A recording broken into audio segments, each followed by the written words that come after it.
Round one of the Utah 6A playoffs set to get underway here at Ernest F. Durbano Field as the Roy Royals welcome in the Westlake Thunder. Hello everyone, JT Wistersill and Jake Hatch, excited to be with you to kick off the playoffs. And well, what a good one we have tonight, Jake. Should be a fun one. Roy is one of the better teams in the 6A ranks, but we just saw Westlake last week move the ball pretty well against one of the best teams in 6A in Lone Peak, just unable to score points. So this is a very interesting matchup, I'm not going to lie, JT. It is a fascinating matchup. As you mentioned, the Thunder last week, we were out there, and they were able to cross the Lone Peak 50 3 times in that first half. Didn't come up with points, but a very difficult defense. This is a really good Thunder team that the Thunder are a deceptive 3-7 because of, as you called it last week, the SEC of Utah high school football, what a gauntlet Region 4 is.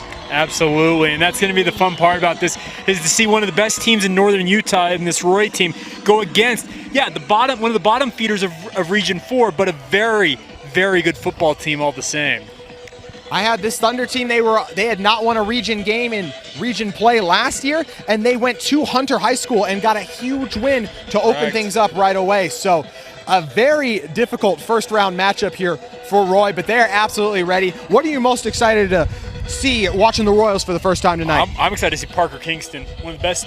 Last year, 0 turnovers. He's a 2-year starter. The reason it's not 3, he played behind Jackson Dart. Yep, yeah, so just a good talent comes through this program, there's no doubt about it. And we're fun to see him, and obviously they're going to start with the ball. See, look at this. Kingston's out there returning kicks. I told you he does everything. I can't remember the last time I saw a quarterback back there, Jake, so I think that is a great point you just made. The Thunder won the toss and deferred for the second half, so Roy will receive at Roy High. Wind will play a factor here early, strong winds at the moment. This is one of the rare fields, by the way, in Utah high school football that actually orients east-west versus north-south, so kind of a unique dynamic here. What do you think of the formation here we got for Roy on the return? Well, they're just keeping an eye on this. They don't want to necessarily give up anything cheap with a potential onside kick here, so I understand them setting up and making sure they take care of business first.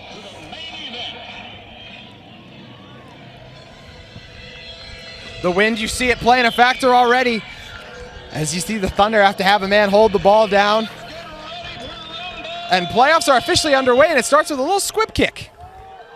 That's hauled in and goes right out of bounds, so we'll start things just right at the 30. Nice hands by the up back there to secure that ball over his shoulder. That's much harder than most people think. So good field position for Roy to start their first drive at the 30.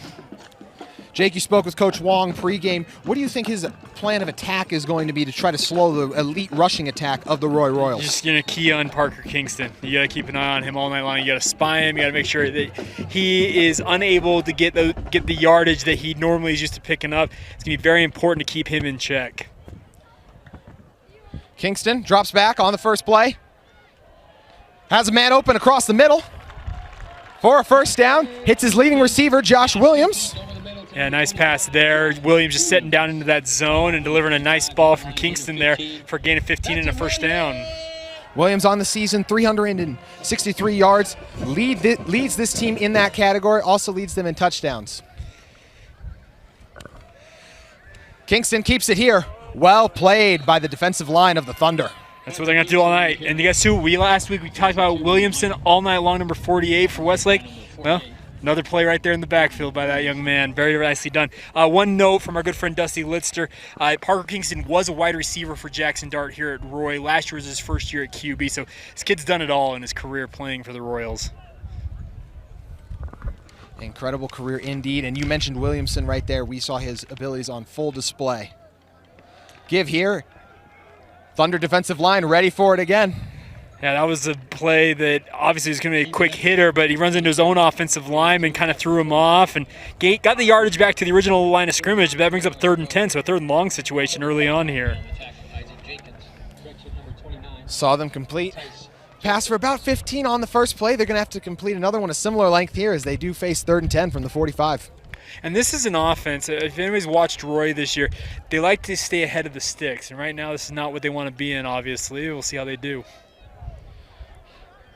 Kingston with Bennett in the backfield. Thunder only bring 4 with time. Has the first down. Nice reception there, taking the hit, absorbing it. Another nicely delivered ball by the southpaw Kingston. Dixon on the reception. Move him across the 50. And they waste no time, get right on top of the ball. Going with tempo here. Kingston rolling out, pump fakes.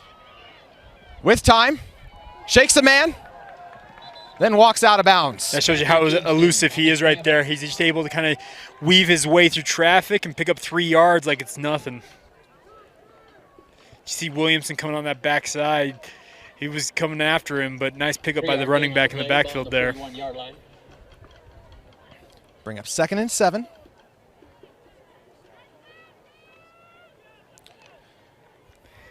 I like the mix-up here of the different tempo that they're playing with. When they get a first down, they get up there and just go with the play. It's a nice mix of tempo for this Roy offense. The give to Bennett. He's met right away.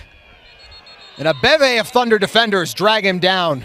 One of them, Camden Williamson. Yeah, nicely done there by the Westlake defense. They're going to have to swarm all game long. They've got to bottle this rushing attack up if at all possible. Force this team to be one-dimensional. Force them to throw the ball. That's where they're weakest. And you want to make sure that they have to throw the ball. And this is a situation, 3rd and 8, they're going to have to probably throw it here. 2nd, 3rd and long situation of the game.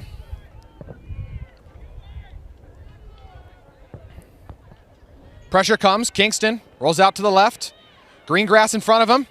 He's going to run it, but gets knocked out of bounds. Yeah, nearly got tripped up in the backfield there. Westlake's really bringing a lot of heat, and it's actually good to see. They're making Kingston force his decisions early. Picks up about 3 yards to make it 4th and 4. Decision-making time for Fred Fernandez and his staff.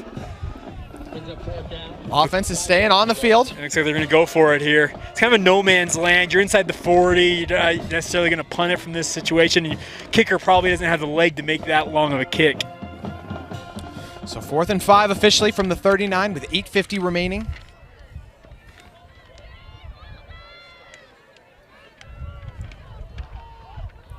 See the bunch set in the slot.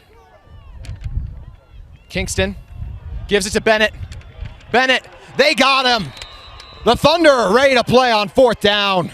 Yeah, well done by Westlake. This is a team that's staying in their lanes. They are not giving up those gaps to allow a guy like Bennett to find a seam there. Nicely done by that defense, and a big turnover on downs early on for this Westlake Thunder team.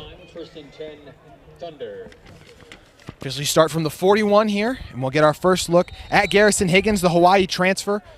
Came in, and as you mentioned, we saw last week, he had a really good first half. He did, and he's got a big arm, ability to deliver that ball downfield. We'll see how the wind affects it tonight, but I expect him to continue to sling it downfield. Gives it to Lee, is back on the first play. Kanan Lee, the leading rusher for this Thunder team, gets about 2 yards. Nice run on first down there. Lee getting positive yardage. He'll take that every time. That was kind of the weakness of their game last week that we had, is their inability to really pick up yardage in the run game. So if they can establish the run game early, it'll be a big help to their offense.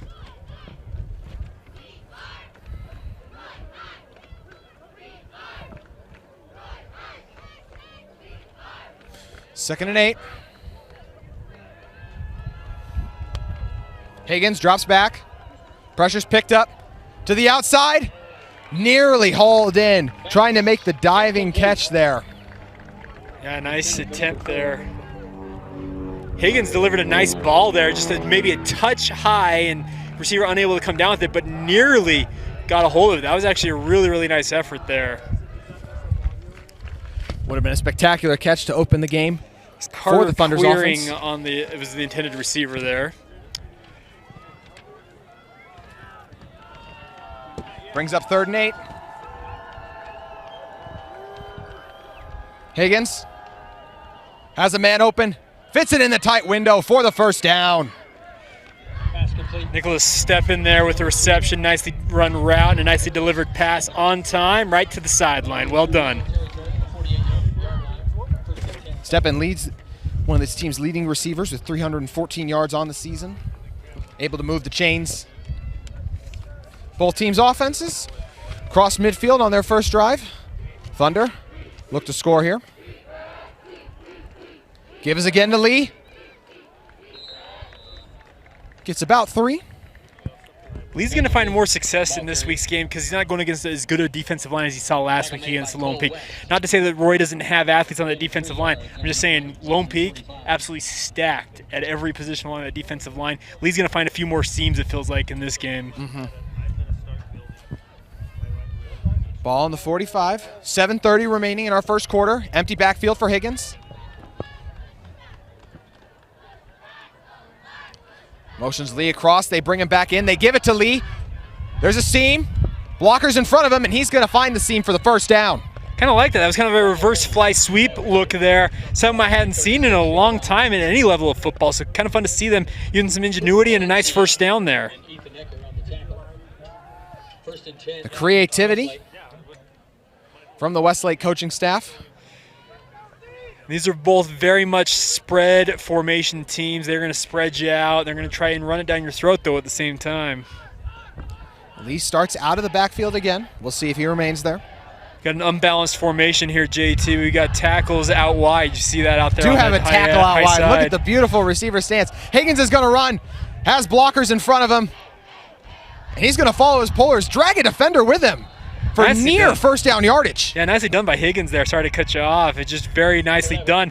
They set that unbalanced formation to get the defense out of alignment and work to perfection. The ingenuity of this attack early on is pretty fun to see.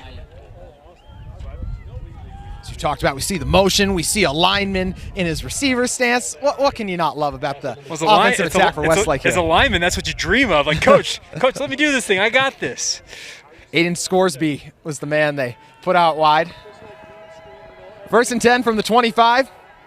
Higgins, play action. Off the edge there. Play breaks down. Higgins makes something out of nothing. Gains about 4. Roy brought a blitz to Higgins' left side. He actually escapes it because a couple of tackles in the backfield. Nice pick up 4, making something out of nothing, as you mentioned. 6 minutes remaining in our first quarter here from Ernest F. DeBrano Field.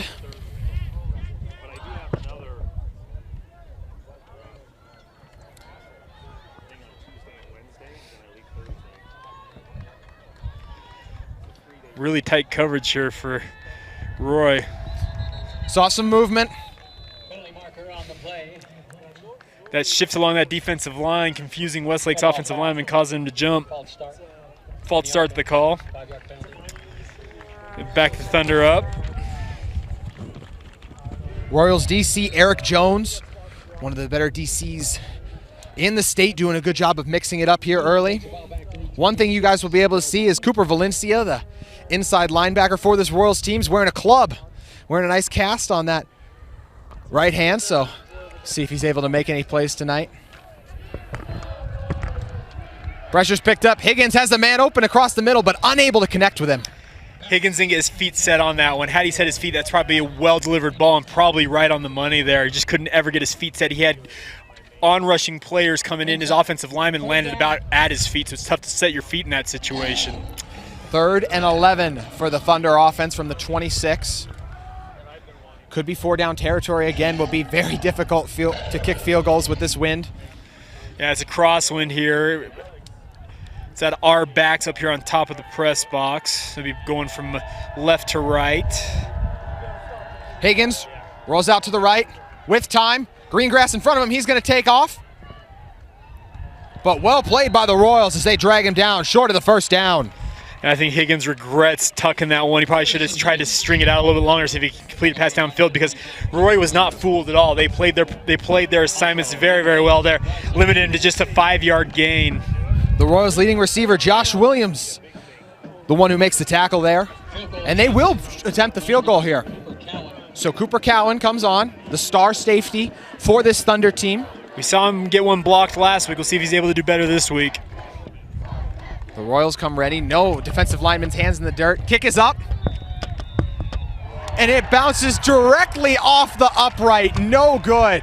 I swear that there are magnets in uprights. I don't get how kickers hit those things so often at every level of football. It's amazing to me. It truly is amazing. The odds of it so slim, but always seems to bounce off the crossbar. And right there, an unfortunate one for Cowan.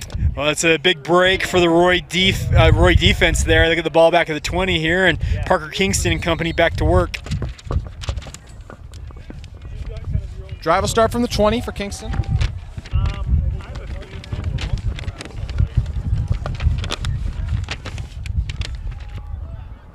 The give. Once again, well played by the Thunder.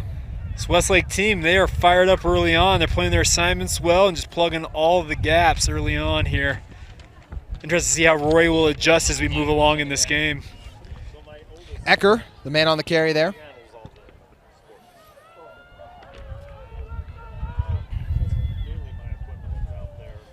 See the twin set with receivers on each side. Bennett in the backfield. Kingston on 2nd and 10 from the 20.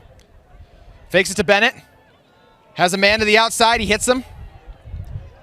But a nice tackle made by the Thunder. Yeah, what I love about the Thunder right now is they're not trying to make the big play. The first guy is just wrapping up, holding on for dear life, and letting his teammates come and clean it up. That is exactly what you're taught to do. It's easier said than done, but nicely done by this Westlake defense early on. They're not allowing Roy to get them out of position. Benjamin Bullock, the man with the exceptional leg tackle, will bring up 3rd and 6 from the 24. 6 yards to go.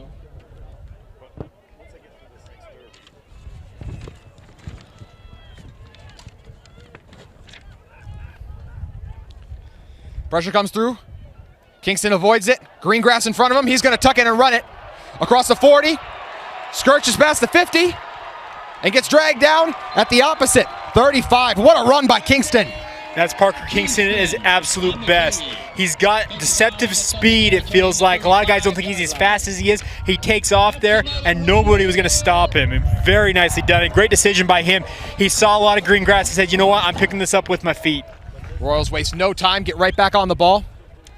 Give it to Kobe, right up the gut. Gets maybe 3 on the first down carry.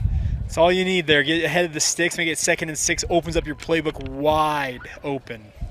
Once again, the Royals utilizing the tempo, trying to keep this Thunder defense on their toes. Kingston will keep it here.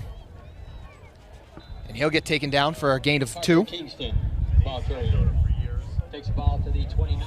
3rd and about a long 3, it looks like here. Going back to the long run on that 3rd down there, Jake, we saw too, it's Camden Williamson is a guy who's difficult for quarterbacks to evade, but Kingston made it look easy there. He did, yeah.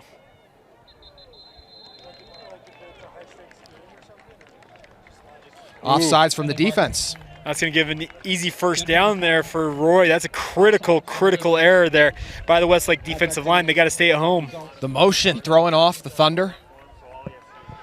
So we've seen them get drawn off on offense. We've also seen them get it on defense here. Good job by Roy.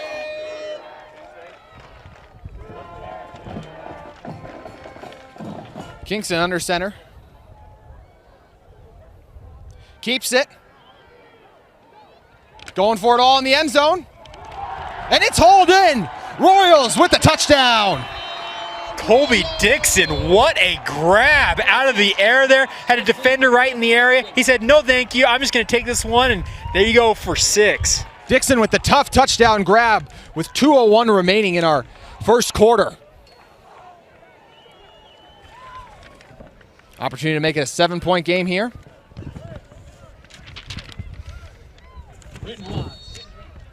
Britton Watts on to attempt the extra point.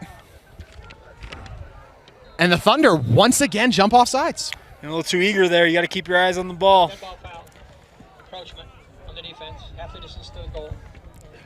This is a situation as a coach you actually kind of think about, do I go for 2 here? But Coach Fernandez is just going to opt to take the 1. Yeah, didn't look to give it a thought. He's taking the points.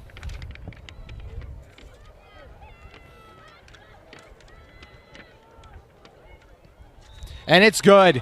Kingston's big run then finds Dixon in the end zone to give the Royals a 7-0 lead from Roy High.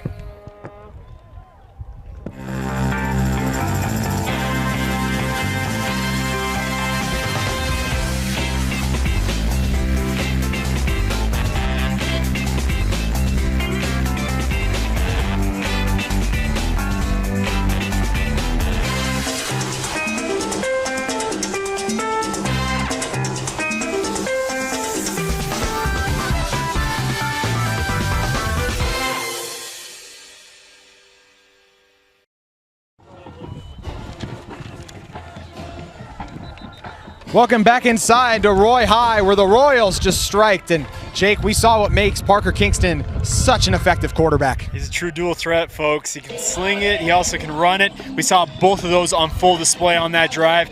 Well done by that Roy offense. 80 yards just like that to go up 7-0 early on. Through this game, he came into the game with 981 passing yards. He's now exceeded that, so over 1,000 yards rushing and throwing on the season. A very impressive feat by an impressive quarterback. Stunningly enough, he has still not won John Watson Northern Utah High School Football Player of the Week yet. So maybe this is the week he'll finally break through. I'm actually one of the lucky people that actually gets to vote on that and as a part of the selection committee. So you're part of his motivation. Sure, we'll go with that. Gets under it. He's got a crease. Nearly breaking it there was Lance Benham. Yeah, Lance Benham, had he kept his feet, he might have been off to the races there. Curious decision by both of these teams doing the kind of the short kickoff. They don't want to allow big returns apparently. Interesting decisions on both sides. Great field position here for Westlake, their own 46. As you said, the Thunder will start it from the 46. We saw them last week on their first drive of the game, second drive of the game, get into field goal range. That one was blocked. We'll see if they're able to move past the missed field goal here. Got a false start. Their left tackle got an early start. False start officially the call. And once again, Jake, we see the sudden shift by that Roy defensive line, and it's getting the Thunder here early. This is some of the stuff we saw last week with them against Lone Peak. Just critical errors, like small things like that. False start here, offsides there.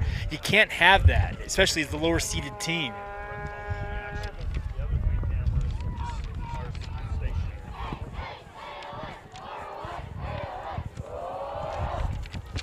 First and 15. Higgins gives it to Lees. Blocker in front of him, but well played by Roy. Making the tackle was Cole West. Yeah, Cole West just fighting through and making a nice tackle there, individual effort. Well done there, no gain on the play officially. Ball on the 42-yard line. Gain of a yard on the play. Gain of officially 1. Yeah, Roy bringing in the kind of their pass rush defensive line, kind of the smaller guys, maybe a little quicker, see if they can beat Westlake's offensive line with their speed here. Minute 20 remaining in our first quarter. High snap. Higgins is over it. Has a man open, hits him. As the Thunder are able to convert on 2nd and 15. And Carter querying there on the reception. Almost lost his footing. He might have had a few more yards had he kept his footing there, but first down all the same. Nicely done by the Westlake offense. We've seen Higgins' ability to make those tight window throws, and he once again shows it on display. Yeah, Higgins throws a nice tight spiral that knifes through this wind. It's actually really fun to see. From the 43, Lee, green grass in front of him. He has the first, makes a man miss, gets dragged down, but what a run by Lee as he's tackled at the 15. Great job by that Westlake offensive line, washing everything down along that cutback lane.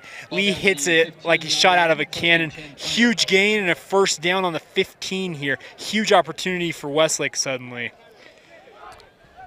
Just over 35 seconds remaining in our first quarter. Thunder gonna have to run one more play.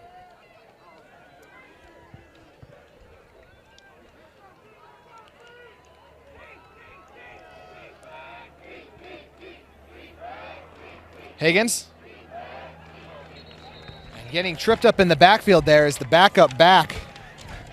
Turf Gremlin got him there. Tobias Staples. Yep, he got stumbling a little bit, couldn't keep his footing, and a loss on the play, loss of 4 yards there. That's going to do it for our first quarter. The Royals able to strike first, but the Thunder knocking on the door. You're watching KSL Game Night Live Rewind. Ouch, gonna need some pills for that one. Hey, prescription pain pills can be dangerous. Whoa, whoa, whoa. Easy there. You're her parent, not a drill sergeant. More love, then they'll listen. Know your script. Talk to your kids about prescriptions the right way.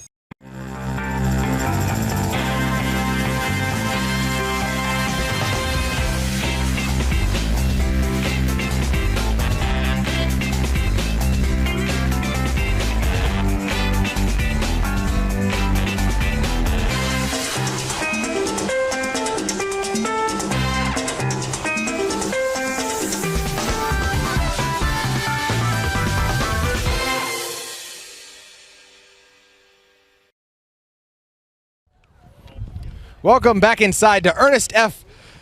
Durbano Field as the Thunder are knocking on the door with the Royals striking first in our first quarter. How did we go from the 15-yard line to the 19-yard line, JT? I think right at the end, that the run. Oh, you're correct. You know, we run lost by, the yeah, yardage. My run apologies. by Staples. I forgot about Staples losing his footing right towards the end of the first quarter. My bad. That's on me. Staples now in the slot. Lee now back in the backfield. 2nd and 14. Higgins drops back. Gonna run it. Royals defensive line tackles him for a gain of 1.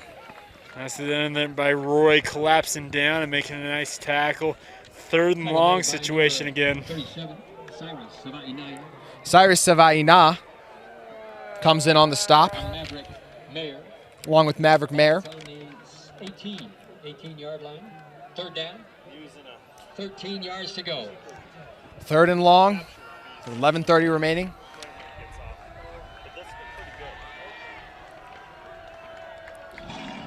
Higgins with 2 receivers to each side.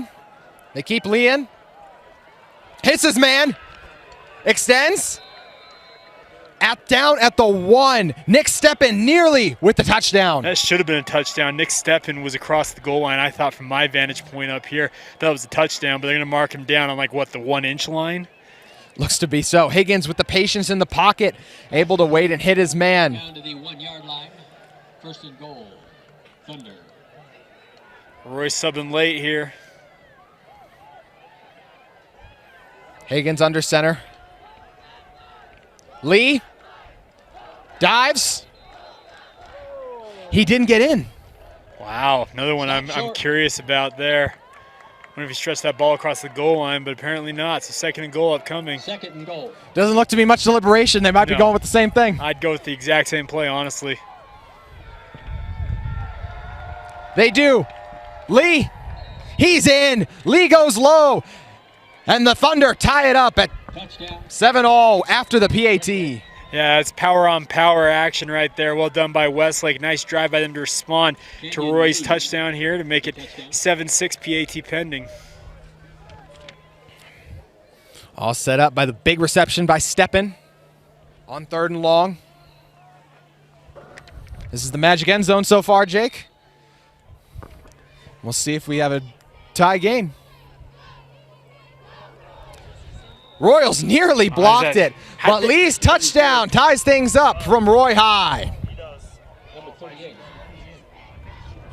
Drake Youngberg. Jake said these are awesome for studying. Line. You shouldn't ever take someone else's medication. Know your script. Talk to your kids about the dangers of sharing prescriptions.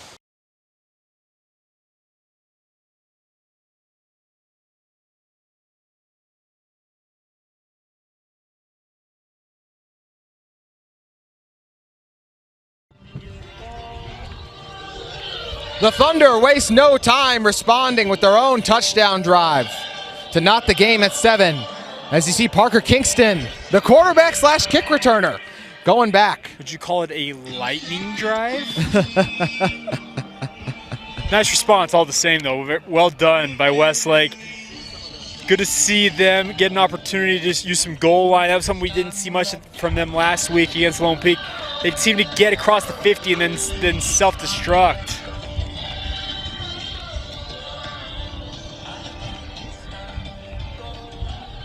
So far, teams have not wanted to give the opposition's returners a chance. We'll see if that strategy continues with Cowan set to boot it away.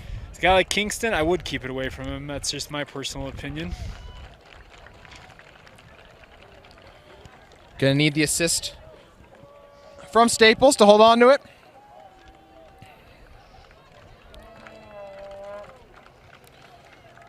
And once again, they don't want to let it get into Kingston's hands, and a nice tackle's made. Staples laying the wood there. Well done, sir. Popping up after holding the ball. Number 41. Kodak Sudica. Well, JT just lost his cheat sheet, so there we go. Kota Sudaika there receiving the ball and taking the hit.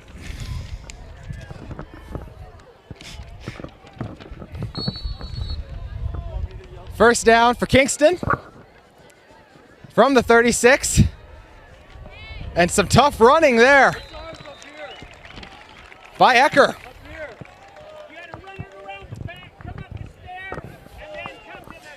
Ecker with some tough running there on first, Jake. Yeah, nice pickup on first down there. Second and short here makes your decision infinite, really, with your playbook.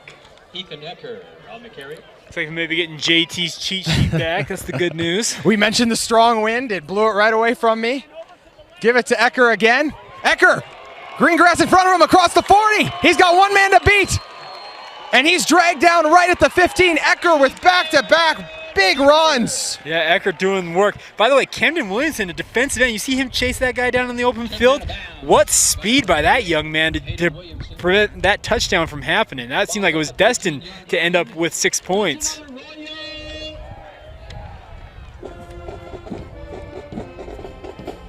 Kingston, gonna keep it. Tiptoes across the sideline for a gain of a yard.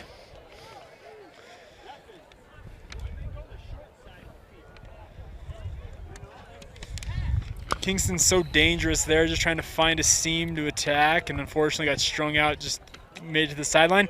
As a defender, that's what you use. That's the 12th defender there. You got to use that sideline to your advantage.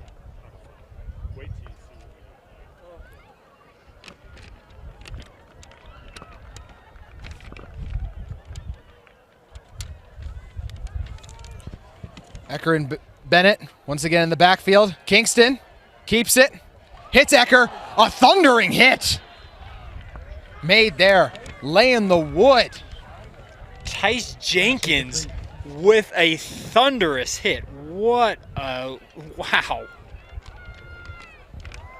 Nice pass breakup there with that hit, no doubt about it. Kingston put that ball right on his receiver, but Jenkins was not having any of it. Put his helmet right in that, right in the offensive player's sternum, breaking that pass up. Brings us to 3rd and 11. Bennett in the backfield. Kingston on the RPO. Williamson with the catch. And Williams is dragged down. But he's going to be just short of the first down yardage. I thought he had it for a moment, Jake. Yeah, Kingston wasting no time slinging that ball out there, showing his arm strength. Without his feet set, he's kind of had his feet off center there, but he still got the ball out there in plenty of time. Nicely delivered pass. With 9:20 remaining in our first quarter. Coach Fernandez opting to go for it here. Indeed. They give it. Did he get there? No, he did He not. did not. He's short. The Thunder with the huge stop on 4th down. Another turnover on downs for this Thunder defense. They've got to be feeling really good about themselves, getting the ball back for their offense. Well done by Westlake. They give it to Ecker, and he is met by the Westlake defensive line. They bend, but they do not break. No, no doubt about that, and get a big stop there on 4th down. 95-yard field facing the Westlake offense here, though. Ball's out to the 5-yard line. 1st and 10, Thunder. Hey, Higgins in this offense looking to go on another long drive.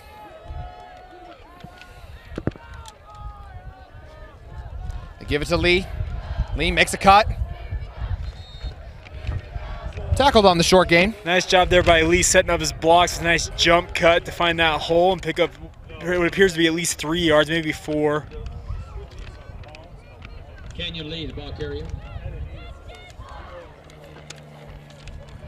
Rocco Hamlin. 2nd and 8 with 8:40 remaining. See that Roy defensive line continuing to shift. Give it to Lee again. And the offensive line of the Thunder does work. They carve the way. Lee hits it for the first. Yeah, that power play with those two backside offensive linemen pulling opened up a huge hole, in Canyon Lee off to the races there with a big first down. Thunder with a wide strategy to go towards the edges because you got big old number 70 in there and Ben Angelo, and you can see he is just a load down there. He is an absolute load. What do they list him at? 6'2", 285. He seems like he probably plays heavier than 285. It's a diverse defensive line out there as well, as you got on the right. You got more lengthy and the stockier defensive end. Give it here to Staples. Staples runs hard for a gain of 4. Staples just kind of navigating his way, and got Coach Wong saying something, getting a little fired up there on his sideline. Getting something to his players, passing a message along. But nice pickup, 2nd and 5 here. Staples comes out. Lee gets the majority of the carries on the season, but they like to relieve him a little bit with Staples every once in a while. Yep. Nice change of pace back, no doubt about it. 2nd and 6 from the 23. On the play action, it's picked. Ecker, he's got it. Ecker with quite the read. He knew exactly where that pass was going, stepped right in front of him and took it away. Huge turnover, and now a huge opportunity for Roy to go back on offense. Closed on that ball with breathtaking speed and gives his offense a chance to now score when they were stopped on 4th the previous drive. We'll see if Roy goes for the jugular here, goes for a big play right out the chute. Very well could with the empty backfield we see right here. Kingston alone. Power formation here. Keep an eye out for QB run. Get it to the outside. Williams down the sideline. Gains 5. Nice bubble screen there. Nice gain on 1st down. Cole West with the reception. For a second, Jake, I thought he was going to throw that. For a second, well, that's what I was wondering. I was trying to, our angle of it, I couldn't tell if that was a lateral pass. I don't think it was. I think it was just more of a true bubble pass, bubble screen. Kingston rolling out. We'll keep it here. And drag down, but not before he gets the yardage for the 1st. Yeah, QB run there. Nicely done by him. Just kind of navigating his way and finding a hole and picking up just enough yardage to move the sticks. Be 1st and 10 from the 14. Coach Fernandez's offense on full display here with the creativity. Just under 7 remaining. Give us to Bennett. Follows his man. Shakes a tackle. And then dragged down, but a nice 1st down run by Bennett. Yeah, I thought Bennett was going to get swallowed up there after a gain of about 3 or 4. Kept moving his feet, kept chopping, and found his way for a gain of 8, it looks like. Tackle made by number 7. Vanessa. 2nd and 3. Kingston keeps it to the outside. 1 man to beat. He's going to walk in. Kingston with the score. Parker Kingston, what speed to the edge, and he knew he had it, so he just waltzed into the end zone, celebrating the entire way. Nice touchdown run. Watson like a king indeed.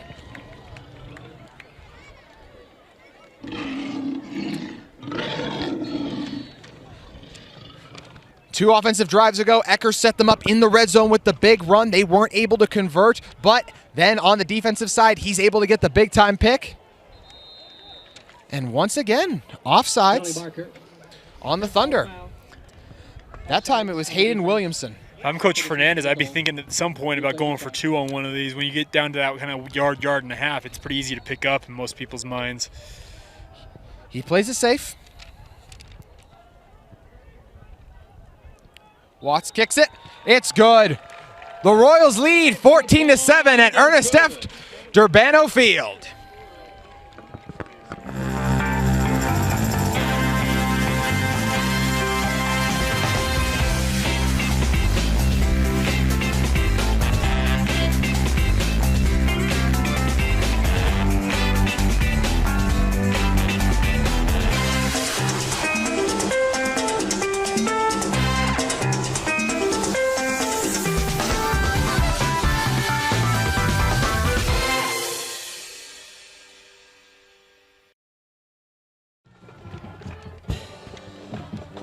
The Royals with the score, making it 14-7, courtesy of the Kingston walk-in.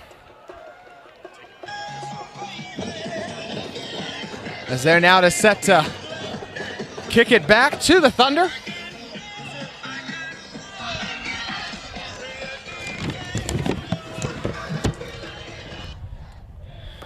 Royals are happy here at Roy High with their team leading by 7, and I'm happy as well, Jake. We found my little cheat sheet. We got it back for you. We got your speed card for you.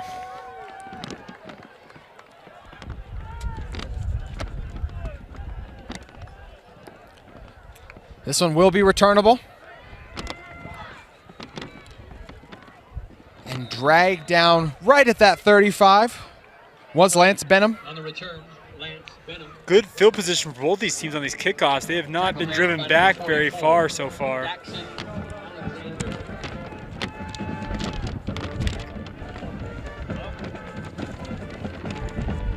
Wind continuing to be strong here early. Swirling a bit up where we're at on top of the press box. No doubt going to affect the play on the field as well. Gives it to Lee. And he's swallowed up. Canyon lead. There to make the play was Cyrus Savaina. That's it done by Savai Naya. He actually stood right there in the hole and just waited for him and allowed him only a 1 yard pickup on the forward progress. Ball on the 36, under 6 minutes to go in our first half. They give it to Lee again. Lee stumbles, and he's dropped for a loss of 3, but a flag comes in late. Well, maybe a face mask here. I wonder what the call is going to be, but he tried to regain his footing, just couldn't do it. That turf might be a little bit slippery and then falls down, but they threw that flag right there. Looks like it will go against the defense. A face mask, officially the call. What a tough break for the Roy defense that played it perfectly. Yep, an automatic first down, so a tough break there for Roy, giving Westlake the ball just outside crossing the 50 here at the 48, their own 48. Clock continuing to run. Just under 5:30 remaining now. As the ball's now on the 48. Give it to Lee. Follows his blockers. This time they make a crease and gains a couple. Number 38, ball carrier. Drake Young. Yeah, Drake Youngberg actually the ball carrier there, the third string back there, getting some playing time here. Nice pickup though on that counter action, kind of that sweep power. 5 yard gain, you'll take that all day long. Lee returns to the backfield.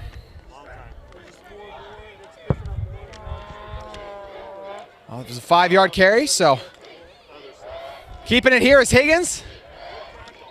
He's swung down by Ecker. On the tackle. Nice pickup there for Higgins, making it 3rd and short here. Advantageous position for the offense, 3rd and 2. On the 44-yard line. 3rd down, 2 yards to go. 3rd and 2.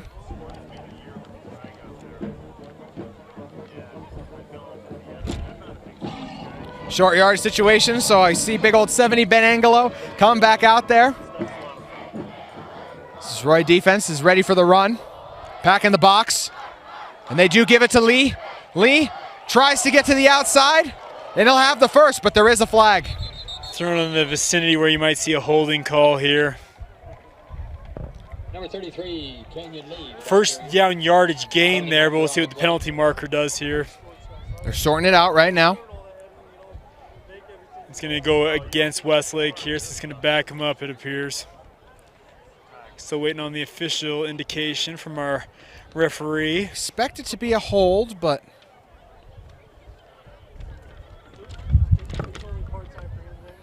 still have not been given an official call on what the penalty was. Unless I missed it, they never actually indicated. 10 yards, that is a holding yardage. Yep. Walk off there. They just never actually indicated, I don't think. White Hat still sorting it out. Figuring it out. Oh, finally, here we go. Holding. 10-yard penalty from the spot of the foul. Ah, there we go. Officially got the call. So we replay 3rd down. It's 3rd and 11 now. Yeah, big change in field Higgins position. empty backfield, and Roy is ready with the blitz. They only end up bringing 4. Interesting formation. Higgins delivers for the first down. Able to hit his man. Zachary Allen hauling it in there. Nicely done, absorbing the hit, picking up the big yardage to get the first down there. Well done by Higgins. Even better job by Allen to haul that pass in. The Thunder offensive line as well, picking up the exotic blitz from the Royals. Yeah, they showed like they were going to bring 6 or 7 men, then backed out and only brought a 4-man pressure there, and well done by Westlake to recognize it and give Higgins the time to deliver that pass. Staples is the back as Lee jogs off the field. Give it to Staples. Royals ready.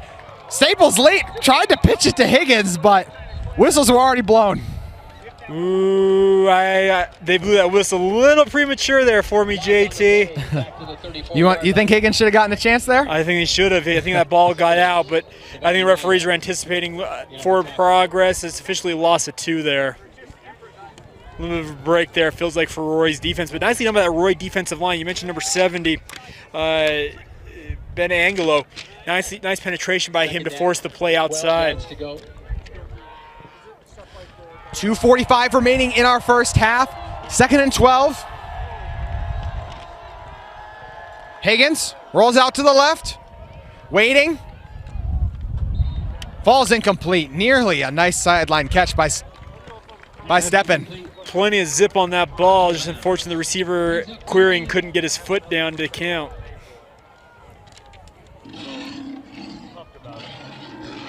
Third and 12. Completed a 3rd and 11 on their previous 3rd down. They'll attempt to complete the 3rd and long.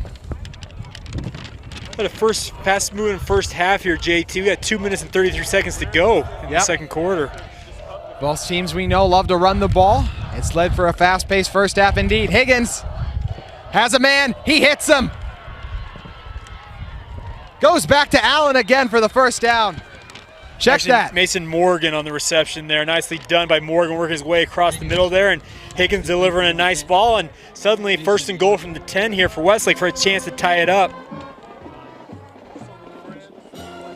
Higgins on 3rd down comes up big once again, putting his team in the red zone with just over 2 minutes remaining in our first half.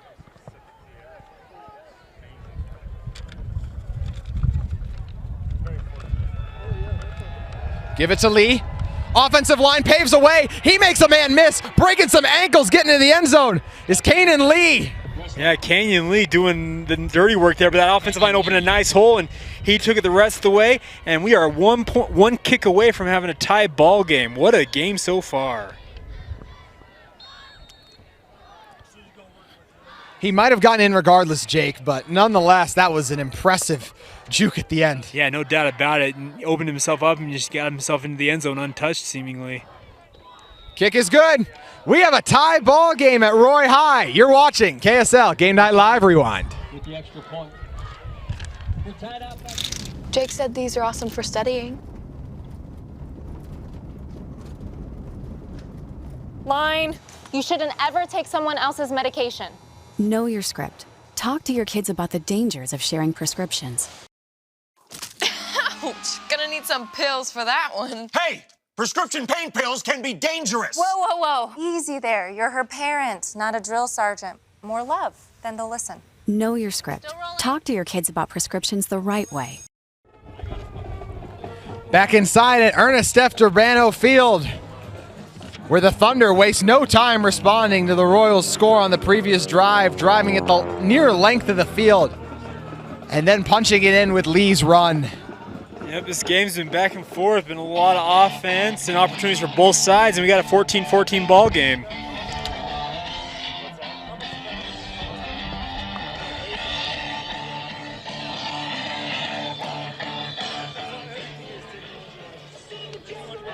Kingston back to return once again. Hasn't been given a chance tonight.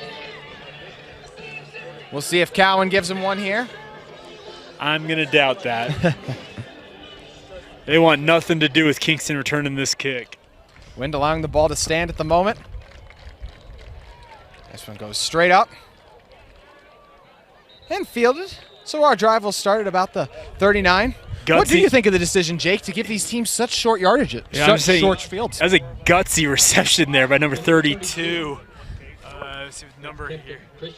Kenton Christensen coming up, securing that ball. That was ballsy by him to go out there and take that amidst the traffic. But it is an interesting decision by both teams. They are not about to allow a kickoff return of any distance, it seems like, and they're more than content to have a better field position to start drives, apparently.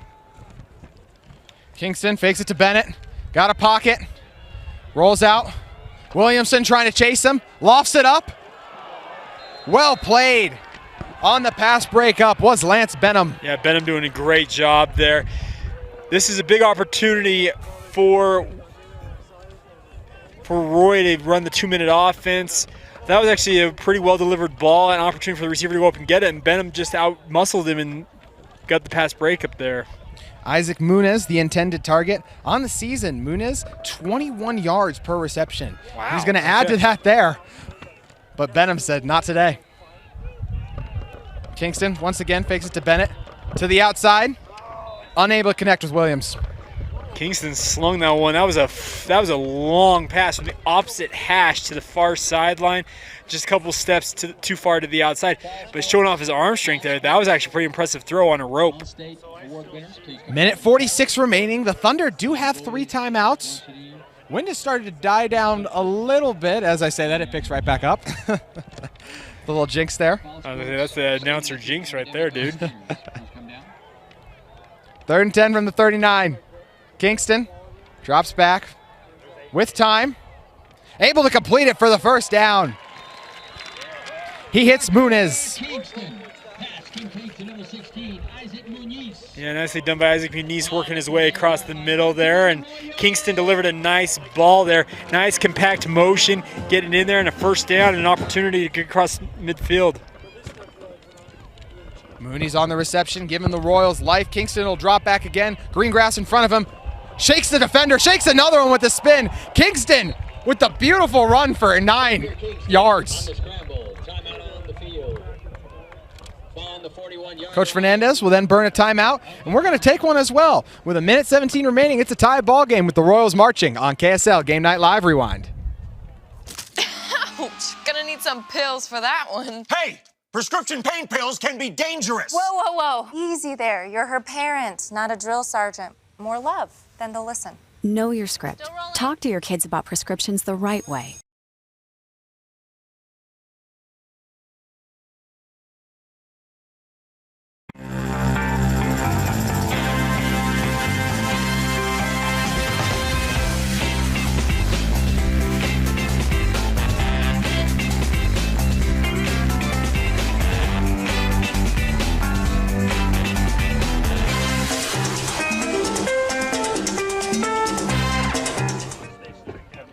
Parker Kingston and the Royals offense looking to add to their total of first half points, currently at 14.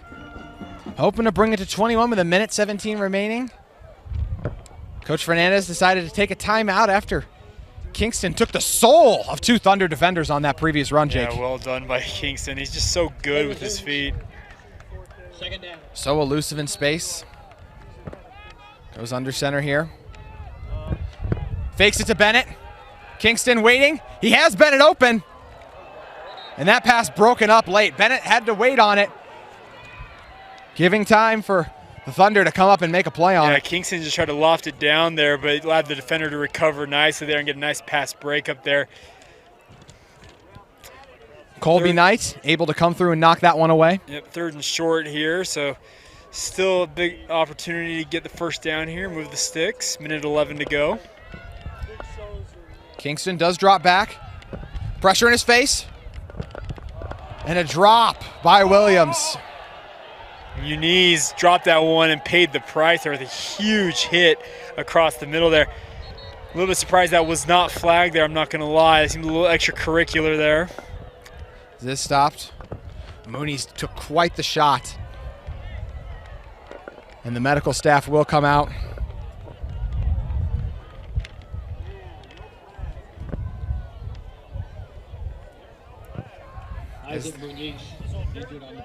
As they tend to Mooney's, we're going to step away.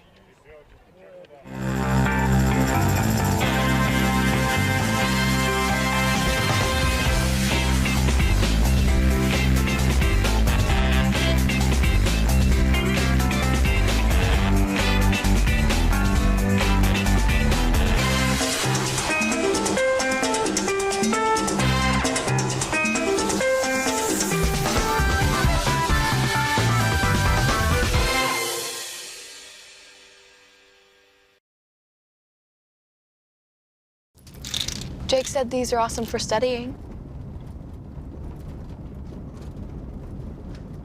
Line, you shouldn't ever take someone else's medication. Know your script. Talk to your kids about the dangers of sharing prescriptions. Mooney's able to make it off on his own power after taking the hard hit. He just needed a minute. That took a big shot there on that tackle attempt. We know Coach Fernandez is aggressive. No surprise to see the offense remain on the field on 4th down.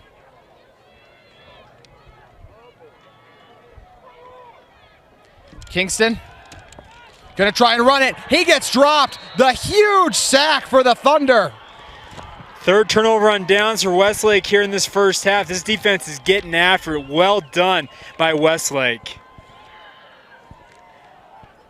They still got an option here. They got a minute to work with here. They can make a play for points here. Thunder defensive line has made plays tonight. Their biggest one of the game there. As you mentioned, Jake, with a minute remaining and 3 timeouts, more than enough time for Higgins in this offense. And Higgins has got the arm to be able to knife this ball through this wind. There's no doubt about that. We've seen that already. Give it to Staples here. Staples shifting through the defense and able to get out of bounds, but not before a 1st down run. That's done by Staples there, just being patient and then just punching it upfield.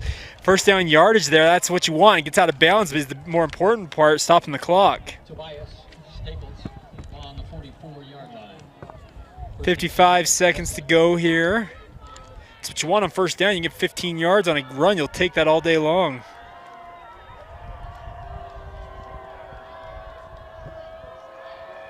Higgins alone in the backfield. Bunch receiver set in the slot. With time, Higgins has a man open. He hits him, but the ball was knocked away late. What a play made. Oh, Steppen thought he had it. He's arguing that he had possession of it before going out of bounds. Referees aren't buying it. Nice break up there by Roy. A nice pass breakup indeed. Somehow don't have a 4 on my roster, so good play, number 4. It's an empty slot. Nicely done.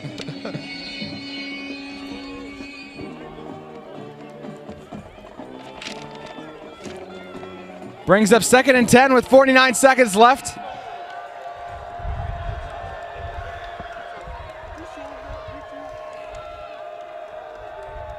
Higgins with time. It's only 3 rush. He's going to escape to the outside and run out of bounds. Spying him was Cooper Valencia, the man with the cast. He's able to push him out of bounds. Yep, good decision by Higgins there. He kept his eyes downfield before ultimately saying, you know what, I'm just going to pick up what I can here. Gets out of bounds, stops the clock. 35 seconds to go here. Still all 3 timeouts for the Thunder, so. Yep, big opportunity still, yeah. But first, got to pick up 3rd down. We have a flag that went down somewhere. They're adjusting the clock. They're putting time on. It looks to be back. They're going to put it back in the 40s. And they're in motion in 41 seconds. Put back on the clock here. So we're waiting on at the moment is for that time to be added. 41 seconds to be placed on the clock. I think they were making sure no extracurriculars happened while Higgins went flying out of bounds, and in doing so wasn't able to stop the clock in time. Is still trying to sort it out. Clock now is 10 minutes. That's a bit much.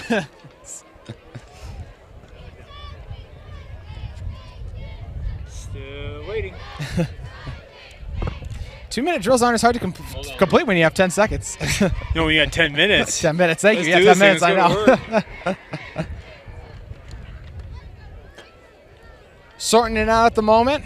Start humming the Jeopardy theme if you want me to. Thankfully, we got it up now, ready to resume play. Jake, you'll get to use your singing voice on another play, I'm sure. Higgins drops back to the outside. Hits it to Allen, who's then spun down. And the Thunder are going to burn their first timeout.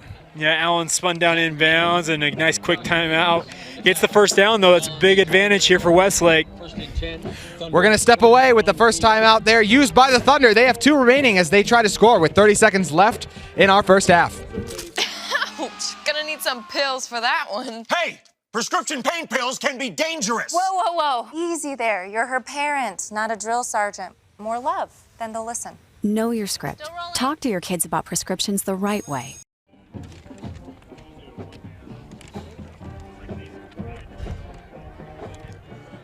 We welcome you back inside to Ernest F. Durbano Field with 33 seconds remaining. The Thunder trying to add to their first half total, make it a touchdown game, or at minimum get a field goal. Cowan's previous field goal bounced off the upright. An opportunity if he needed to not get through, but I'm sure Coach Wong and his squad are thinking points here, Jake, and more than likely a touchdown. Yeah, absolutely. They're going to be aggressive here. They got 33 seconds, 2 timeouts to work with. You got all the time in the world here to work with. Higgins alone in the backfield. It is 1st and 10. As the reception to Allen was able to move the chains. Royals bring 3. Higgins with all day. Has Lee open in the end zone, and it's broken up. Coming across to make that play was Cole West. Trying to fit that ball into a very tight window there. Well done by the Roy defense to close nicely there, break it up, and also deliver a hit. So they go to the back, thinking a touchdown, and he nearly hauled it in. Really, really tight window that Higgins is trying to thread it through there, though.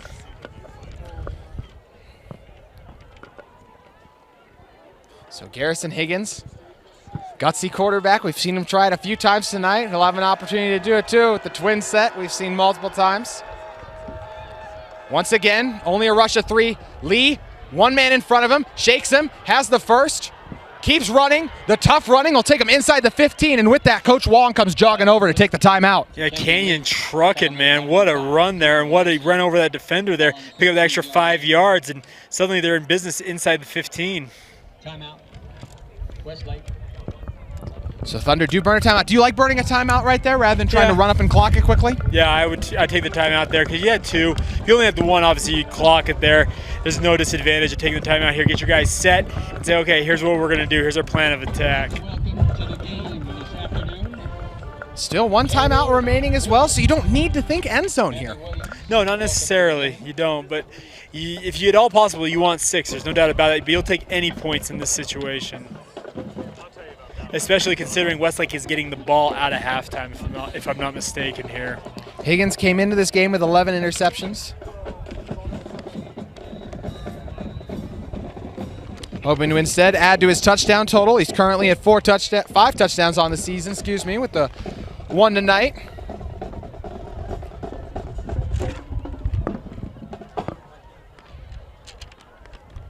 Higgins alone in the backfield with 19.6 seconds remaining. Motion Staples to come into the backfield. Fakes it to Staples to the outside. And that's going to be a flag, pass interference. Yeah, that's going to be an easy call there. Steppen obviously got dragged down in the end zone there. Easy call, and that's going to bring up a nice opportunity to get half the distance to the goal here for Westlake. Still don't know who number 4 is for Roy, so our apologies on not being able to identify him correctly. Maybe he doesn't want to be identified in that situation. So with 14 seconds remaining, they'll set him up right on that 10-yard line. Or 7-yard line, excuse me. All right, 14.3 seconds to go here. Got time for 2 shots, probably to the end zone.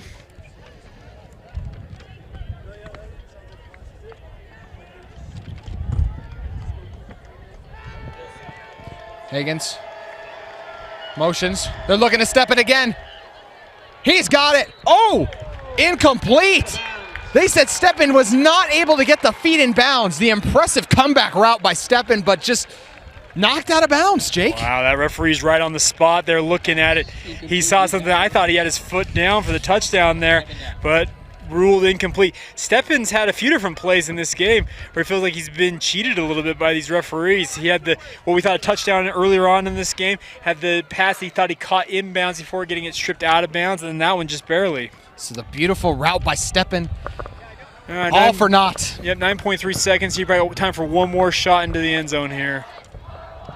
2nd and 7. With the time more of a factor. Gonna look to Allen on the jump ball. Oh my gosh, he caught it! Allen, what an incredible catch! One-handed just swallowed the ball, Jake. One of the best catches I've seen all year. Zachary Allen just pulled a Odell Beckham-esque move there to haul that pass in. What a touchdown catch. You will not see many better. That should be on SportsCenter. It was that good. Holy smokes. Hashtag rewind top 5. Hashtag SC top 5. Yeah. Allen, oh my gosh. What a catch. Holy smokes. Kick is up. It's good. With 3 seconds remaining, the Thunder lead 21-14, courtesy of one of the best catches of the high school season.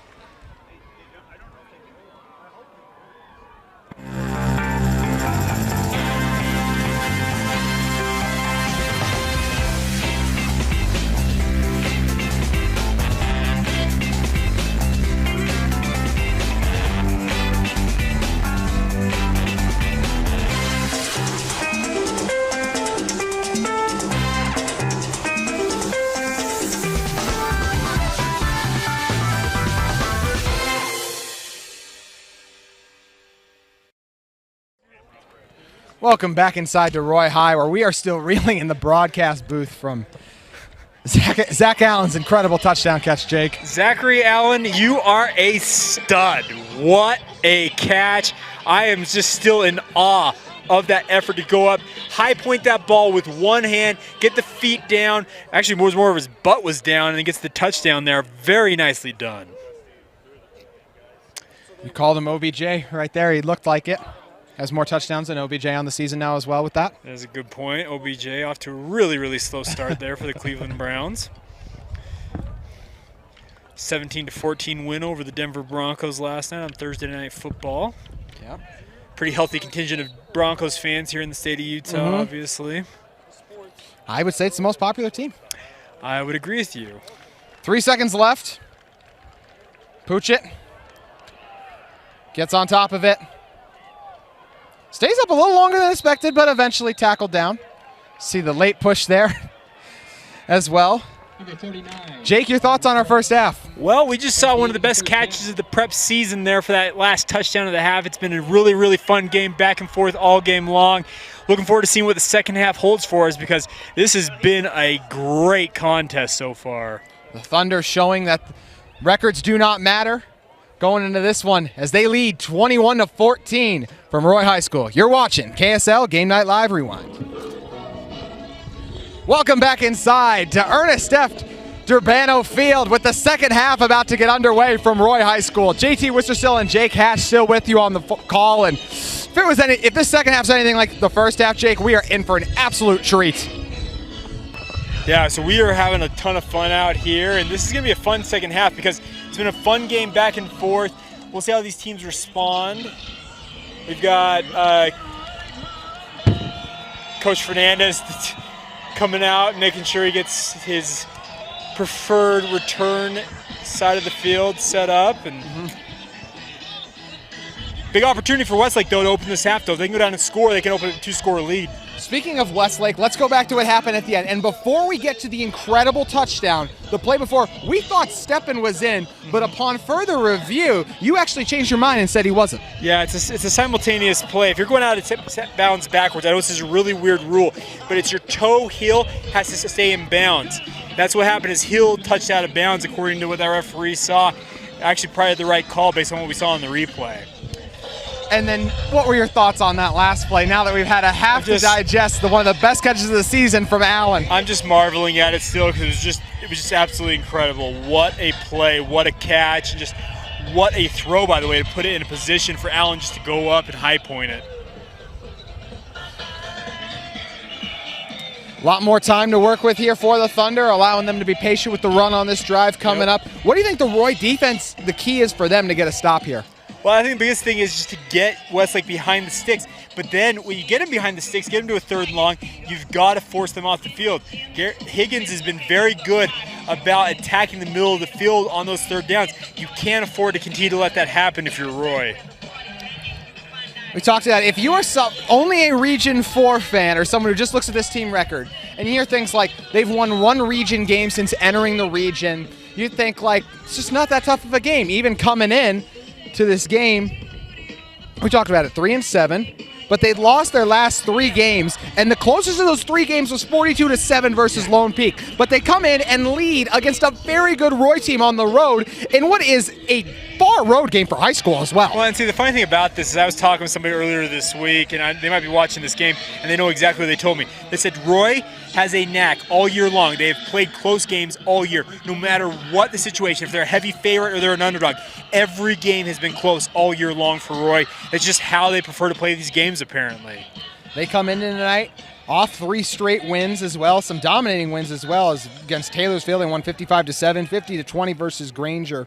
And, you know, talking to Coach Fernandez earlier in the week, he really pointed to that Farmington game as the turning point. They had a few turnovers in that game. They ended up losing, and just he said from that moment on, I think he really discovered what this team's identity was, and it's allowed them to move forward. As they go with the onside kick right away, Thunder are all over it. Well done by Westlake to be aware of that and make sure that they were ready for it. And we've been waiting for one of the teams to spring that here. They've been lining up like they're going to go for it. So credit to Roy for giving it a shot, but a great field position to start the half here for Westlake. Coach Fernandez is aggressive in the special teams. We know that. In years past, he's come with fake punts in the playoffs. He will do whatever he thinks he needs to do to be able to get an edge. And right there, tries with the onside kick. It ends up failing. So this drive will start for the Thunder from their 49.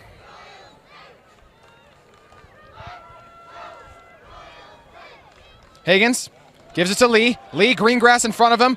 Blockers making work downfield and starts with a first down. Yeah, and that's him, Lee. He was 9 yards downfield before he even got hit there. Great run, great job by that offensive line to open a gigantic hole for him to run through. Talked about the Roy defensive line has made some nice plays tonight, but it's not the Lone Peak defensive line. No, and it's they've not. been able to make movement and get it done up front. And like I said, this Westlake team, yeah, they were the bottom of Region 4, but they are a battle-tested crew, I can tell you that much. They have fought week in and week out against the best teams in this state. They know what they're doing. Give it again to Lee. Lee shakes off a tackler in the backfield. Another jump cut to make a man miss. Eventually dragged down, but Lee with back-to-back first down runs. Yeah, Kenyon Lee is rumbling, stumbling, bumbling, and he is picking up first down after first down. Ball down to the 26-yard line, 1st and 10, Thunder. Corbin Scheffenauer, man on the stop there. Winds died down for the moment. Will make it easier. PAT could open up the field game a little bit more if it keeps. Keep an eye on Steppen down here on the near side. They do decide to drop back. Going to Steppen. Got his man beat. Tries to make the diving catch, but unable to get under it. Just outside of his outstretched fingertips. That ball about 6 inches closer, and that's probably a big gain, if not a touchdown. Steppen, 314 yards on the season, but I think what really stands out to me about his game, Jake, is the route running. Mm-hmm.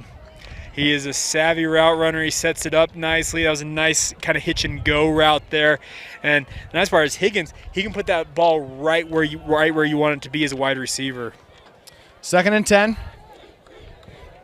Give it to Lee. Polar's in front of him. Follows his receiver out front. Lowers his shoulder to get the extra yard as well. Yeah, Kenyon Lee is running with some ferocity right now. He is absolutely laying the wood to the defenders. And nice run there to pick it up. 3rd and 4 here. Very advantageous down in distance here for this offense. Opportunity to make it a 2-score game. Peyton Yoder, number 8, Bryson Hughes. Lee remains in the backfield. Steppen on an island at the moment versus Josh Williams. Roy all out of sorts here. They give it to Higgins, and he gets tackled short. And Roy trying to make that switch there with their defense. Still getting a nice tackle. They're bringing up 4th and 3, it looks like. So well done by Roy. Despite all the confusion there, they still made the play. Coach Wong, at first, it looked like he was yelling for field goal, but instead, they're going to keep the offense out here. Yeah, I wouldn't trust your field goal kicker right now, especially Cooper Cowan. He's a decent kicker, but he is not a true kicker in the truest sense of the word. They're packing it in right here as well because Steppen came off the field, and the ball was fumbled on the snap. Roy got it.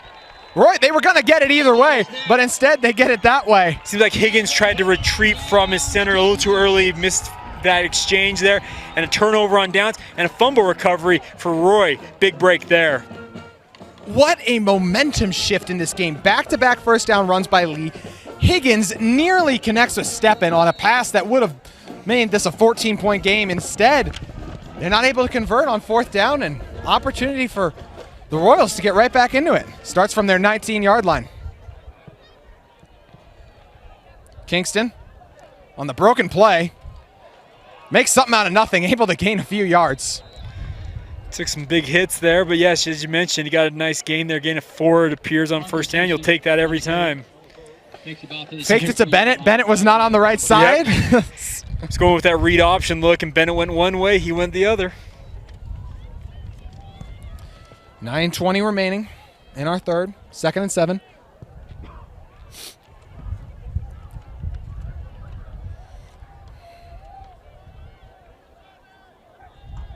Kingston gonna keep it, tries to get to the outside. It's well played. Well done by Westlake there. Nicely done by the defense just to size him up and bring him down. Cooper Cowan there on the tackle, their star safety for Westlake Thunder. Leads this team in interceptions 5 yards to go. on the year with 5. Also a force in the run game. As you mentioned, the leader of this team, and brings up 3rd and 6. Kingston with time. Greengrass in front of him. Airing it out. Making the diving catch. He's able to find his back. Ethan Ecker. Yeah, Ecker, nicely done by him, kind of just making himself available, and a great throw by Parker Kingston there to get the ball to him, and Ecker just snagging it out of the air there. We've seen Roy do this a few times now. They make a big play, they go right back to it. Kingston trying to get to the edge. His blockers are there. And gains about 6 on first down. Yeah, nice game. I thought he could have picked up at least 3 or 4 more yards had he cut that up where he initially was looking like he was going to cut it up. He probably could have had first down yardage there, honestly. He strung it out a little too far, I felt like, on that play. You know, a lot of times in the NFL, we see teams, if it's like a dicey play, they want to run up and get it snaps right away to avoid the long review. But we obviously don't have that in high school. But Roy still likes to do that, get the tempo going, keep the defense on its edge. Yeah, exactly. The defense is reeling. You got to catch them off guard if at all possible. Give us to Bennett. It's going to be marked right at that first down marker. It looks like he's going to be about a half a yard short. That pro back set with those 2 backs in the backfield is very confusing for a defense because you can hand it off in a myriad of different ways. There's kind of a cross buck action there, and it brings up a 3rd and 1. This is a really, really nice down and distance for Roy. I expected nothing less than a handoff here. No surprise to see them stay in it. Give it to Ecker. Who gets the first? Nice tackle by Cowan, though, but after 3 yards, and move the sticks all the same. Roy taking their time, moving it methodically, all the time in the world with just over 7 minutes remaining in our third quarter. Nice thing about Roy is they are mixing up that tempo, as you mentioned, JT. They're slowing it down at times. They're going quick at times. I like it. It makes the defense, they're not sure what to expect.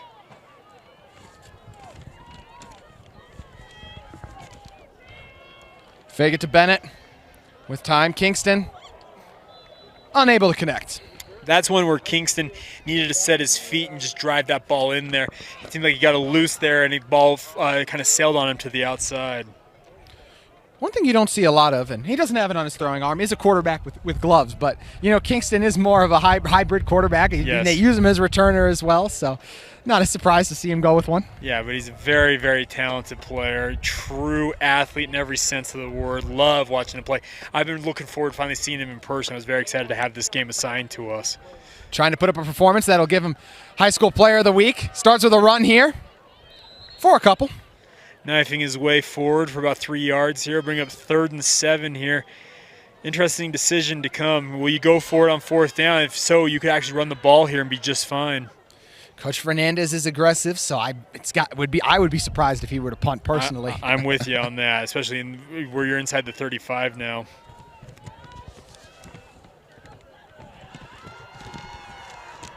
Watch read option here.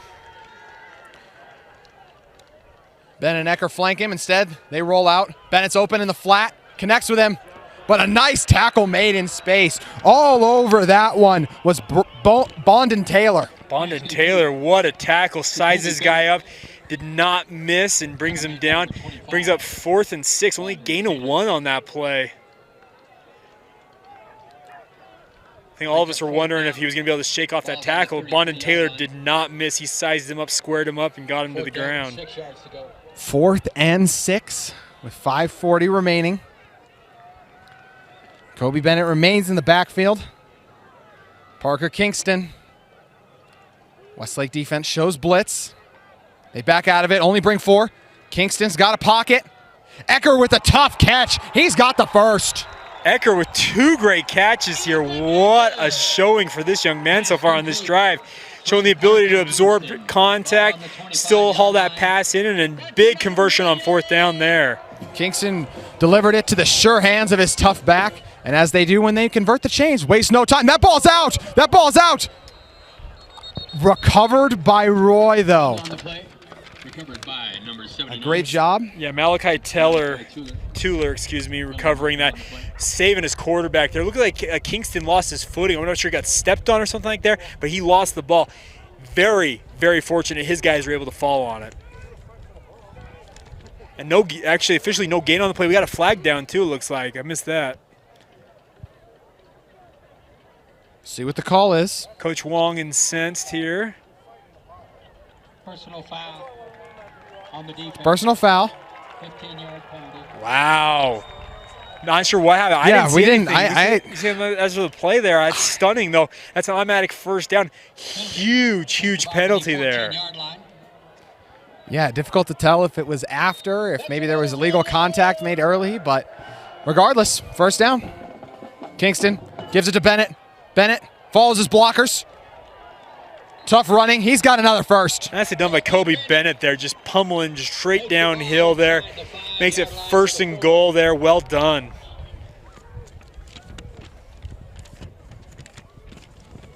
Big opportunity here for Roy JT, obviously. Hopefully tie this game up. That's another Royal.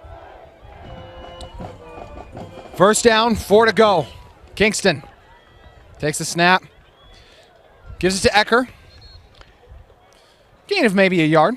And draw a trap play there by Ecker. Pick up about a yard there.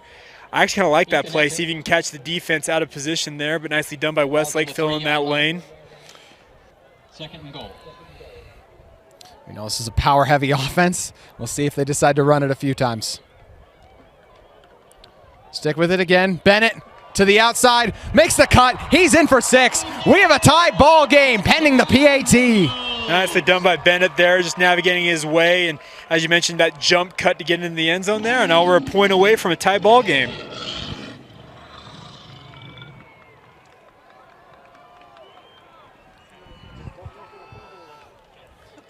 They capitalize on the errant snap. Recover an errant snap of their own, but wouldn't have mattered because of the personal foul. PAT's up, and it's good. Britton Watts ties the game at 21 apiece from Roy High.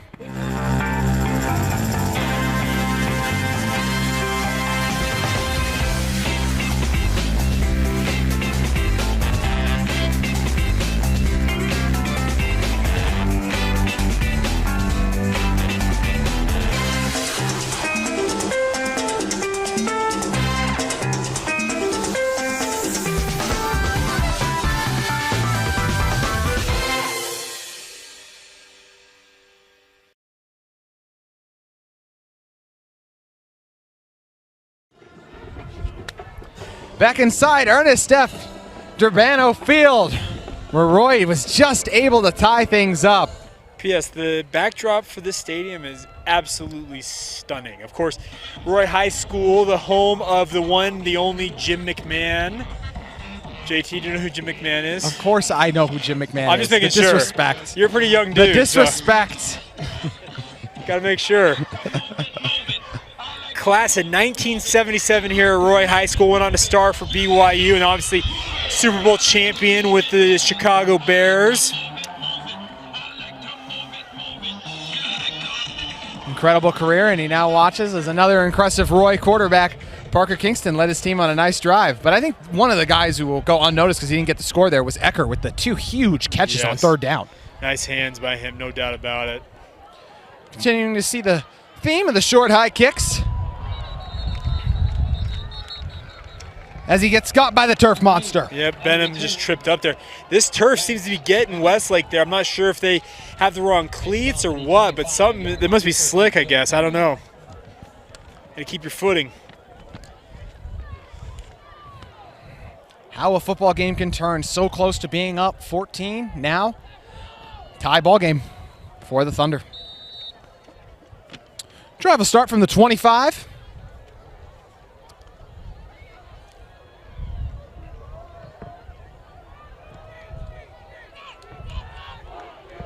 Higgins fakes it to Lee. Rolling out with time. Hits his man. Lee with another nice first down throw. Yeah, nicely done there. I like that. It's just a little sprint out option there, and the receiver, I believe that was number 2, Steppen there, catching that ball.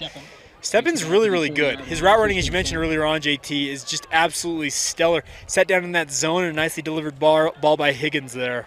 Those throws across your body can be dangerous, but he's shown that ability to fit in those tight windows, as you just highlighted, Jake. Higgins has got one of the best arms in this state right now, and I don't necessarily know what his prospects to the next level are, but this kid can absolutely sling the rock. Empty backfield, opportunity to show it off again here.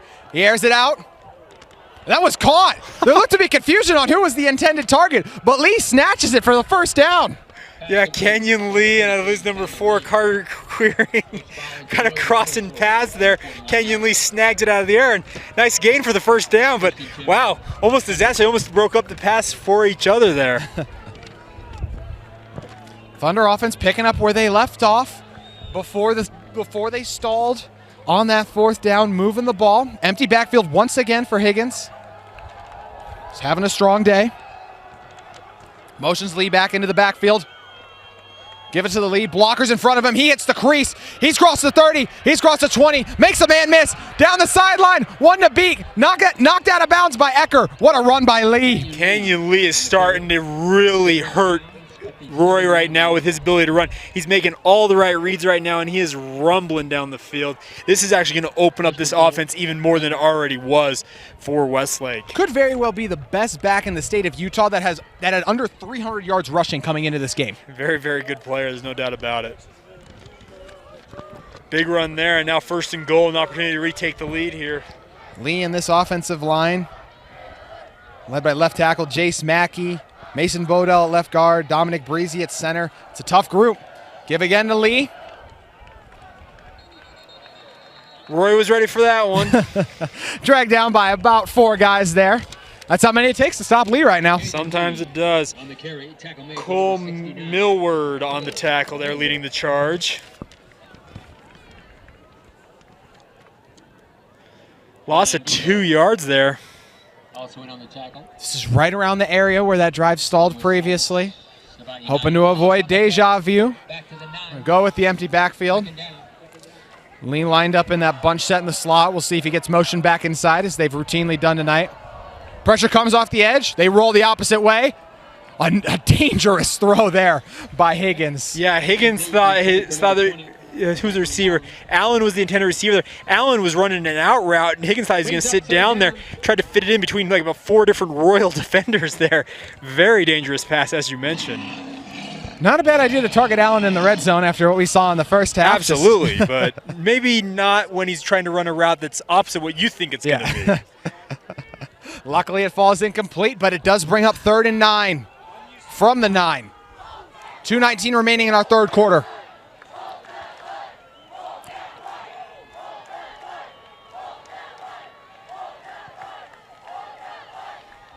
Higgins, they only bring 3, so he'll have time. He's going to roll out. He's going to try to make it to the end zone. Makes a few miss and drag down at about the 2. Sort of quite a bit of punishment there. 2 different Royal defenders converging on him. Bring up 4th and goal from the 3 here. Decision-making time for Coach Wong. Appears he's going to opt to take the 3. He will go with the 3. Would have been 3rd and 3, or excuse me, 4th and 3 with 3 yards. Show to the goal line brings up 4th down. Previous field goal we saw attempted by Cowan, hit that right upright. Not much more than an extra point here, though.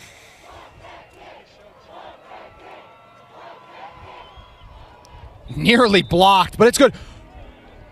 And Cowan was hit. That's going to be a roughing the kicker. See what the call is here if it's running into the kicker.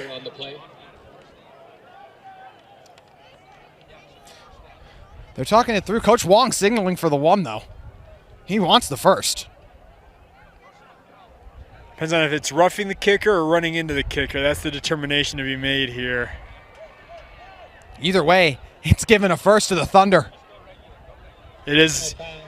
Roughing the kicker on the defense. Big break there. Half the distance to the goal and a first down on the roughing the kicker penalty. What a break there for Westlake. Now an opportunity to punch this in and get 6 rather than the 3. Coach Fernandez mentioned what a huge role special teams would play in this game. See it's come to fruition right there. As what would have been a 3-point lead could become a 7. Expecting that power I set. Here we go. Power on power action. Higgins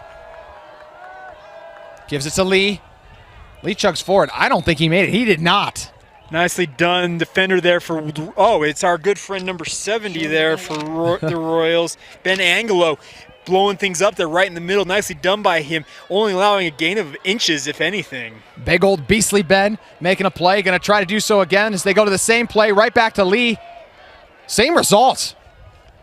And you know what? There was no whistle blown. That's a touchdown. Lee gets in. Lee kept surging forward and kept fighting to get it across the goal line, and there he goes. Got 6. Roy defenders livid at how long, but he was never down, just caught up. Yeah, that's the thing about that play. If you keep pushing, you keep fighting, the referees will let you keep going forward. If you continue to churn your feet and surge forward, there's no reason to blow that play dead. Nice effort there, nice touchdown for Westlake. Every coach wants their player to never give up. Lee makes Coach Wong proud there, keeps the legs driving. Opportunity to make it 28-21 with 1:04 in our third.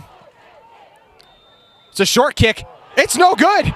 Bounces off the crossbar and falls incomplete. Well, crossbar gets us again, and you know how extra points seem to come back and haunt you when you miss them? We'll see if that one does come back to haunt them. 27-21, your score from Roy High. You're watching KSL Game Night Live Rewind. Jake said these are awesome for studying. Line.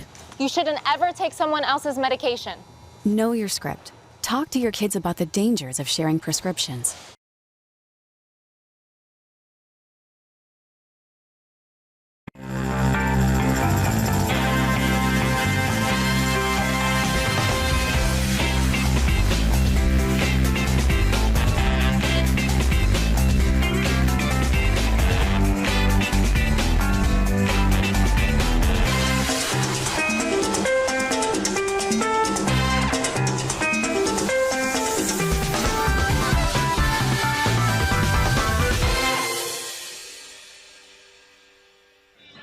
Special teams playing big here from Ernest F.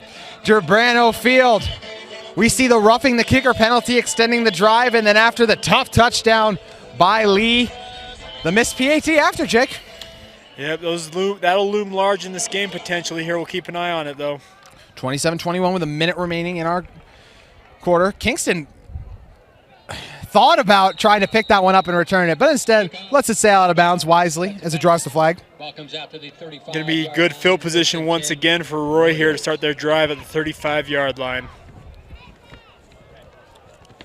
Both teams have moved the ball well tonight, but only once or twice have they had to start deep in their own territory because of these short kicks, these push kicks. Yeah, and that one you tried to kick it deep there, but you angled it out of bounds. You're going to give up that yardage. I'm not sure what the decision was there or why the decision was made there, but special teams coordinators call their own game.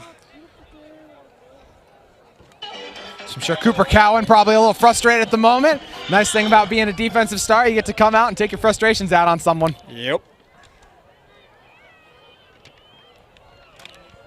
Kingston gives it to Bennett. Gain of 5. Nice pick up there on first down by Bennett. Ball carrier. Coach Fernandez's offense does a great job utilizing motion, fakes, multiple backs. I've been fooled more than once tonight, Jake, on who has the ball. Yeah, it's a bunch of, like you mentioned, fly sweep actions, motions out of the backfield, motions from receivers. I like it. It is a fun offense to watch. With about 35 remaining, they'll have to run one more play on 2nd and 7. This time they do give it. And a nice play was made. Bondon Taylor coming up and just chopping the feet out from underneath number 13, Cole West there. Loss of 1 on the play. Coach Fernandez's staff already taken their walk to the other side with just over 10 seconds left. They are going to let this clock expire in what's been another really fun quarter, Jake. Yeah, it went fast. This game has gone fast, period, but that was a fast quarter once again, but a fun quarter all the same. We have a great one coming up. Stay with us at Roy High. You're watching KSL Game Night Live Rewind. Ouch. Gonna need some pills for that one. Hey, prescription pain pills can be dangerous. Whoa, whoa, whoa. Easy there. You're her parent, not a drill sergeant. More love, then they'll listen. Know your script. Talk to your kids about prescriptions the right way.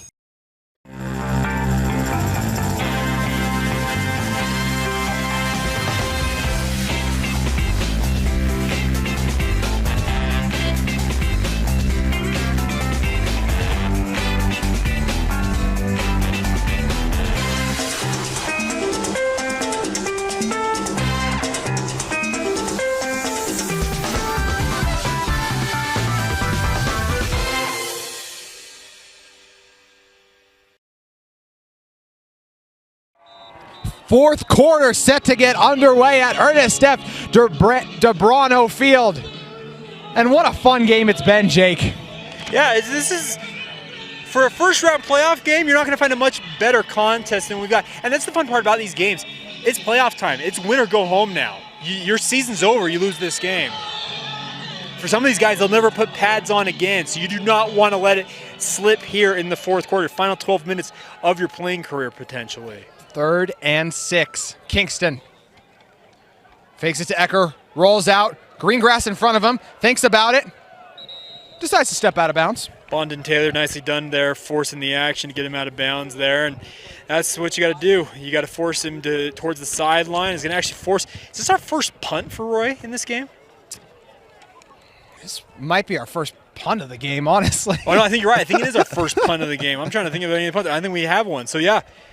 It's been a very, very clean game in terms of teams going for, well, not clean, but they've gone for it a fourth a lot. Hey, Jake, you'll never guess who the punter is. Kingston last name? It is Parker Kingston. Nice kick. And he has the best kick of the day. And that one's well played. Number 17, Jake Veers on the tackle there. Nicely done by him, striking down the returner and making sure he had no chance to return that. Tackle made by number 17, Jake Veers. Telling you, Veers Parker gets the stop. Kingston, by the way, I don't know how many people know this, Parker Kingston is actually a commit to BYU.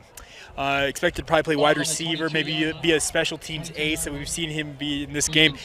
Very, very good player. I think he's showing everything that BYU fans should be excited about. He has got all of the talent in the world. They turn to him when the water gets muddy at that quarterback spot. Even when they need him to make a kick, they turn to him right there as he's the one who punts it away. Give it to Lee. Once again, that power look. Lee with a nice cut. Lee's strong game continues with a run for 9. Yeah, Lee is not going to be stopped, folks. He is absolutely rumbling right now. He's just bouncing off Roy defenders and picks up 8 yards there. Is it 9 yards? Wow, 9-yard pickup. Probably a long one here on 2nd down. 2nd down, 1. Cannon Lee having one of his best games of the season. Oh, absolutely. This display. has got to be a season high, I would imagine, in rushing yards for him. As you mentioned, he only had less than 300 coming into this game, right? Yes. He's got to be well over 100 at this point, I think. Opportunity to add to the total with just over 11 minutes to go in our game. They feed the beast again. Lee gets the first. Yeah, he's just rumbling guys over. You can see him. He is falling forward every single time. That's a back that's getting a lot of confidence. A nice pickup, 4 downs for a first down, and we got a Royal player down. Injury on the play. While they tend to the injured Royals, will step away.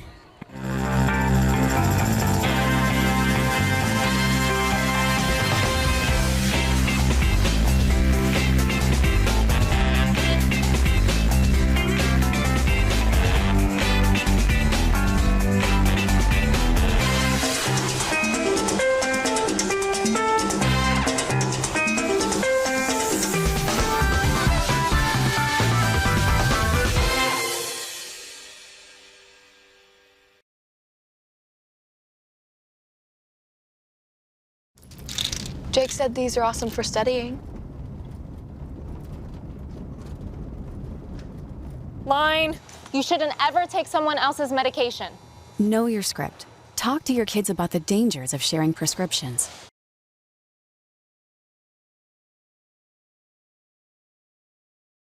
I'll have to ask you about it. Back here at Roy High School, we're still attending to the Royal who's down. Coach Fernandez making his way out right now. The Royal down is number 5, Cooper Valencia. Yeah, linebacker. Actually, one of their best players on defense for this Royals team. One of the guys we kind of highlighted coming into this contest. He had a really good season to this point, so hopefully he's okay. He'd actually missed their last 4 previous games as well due to injury. And we hope he's able to eventually get up, but at the moment, scary sight.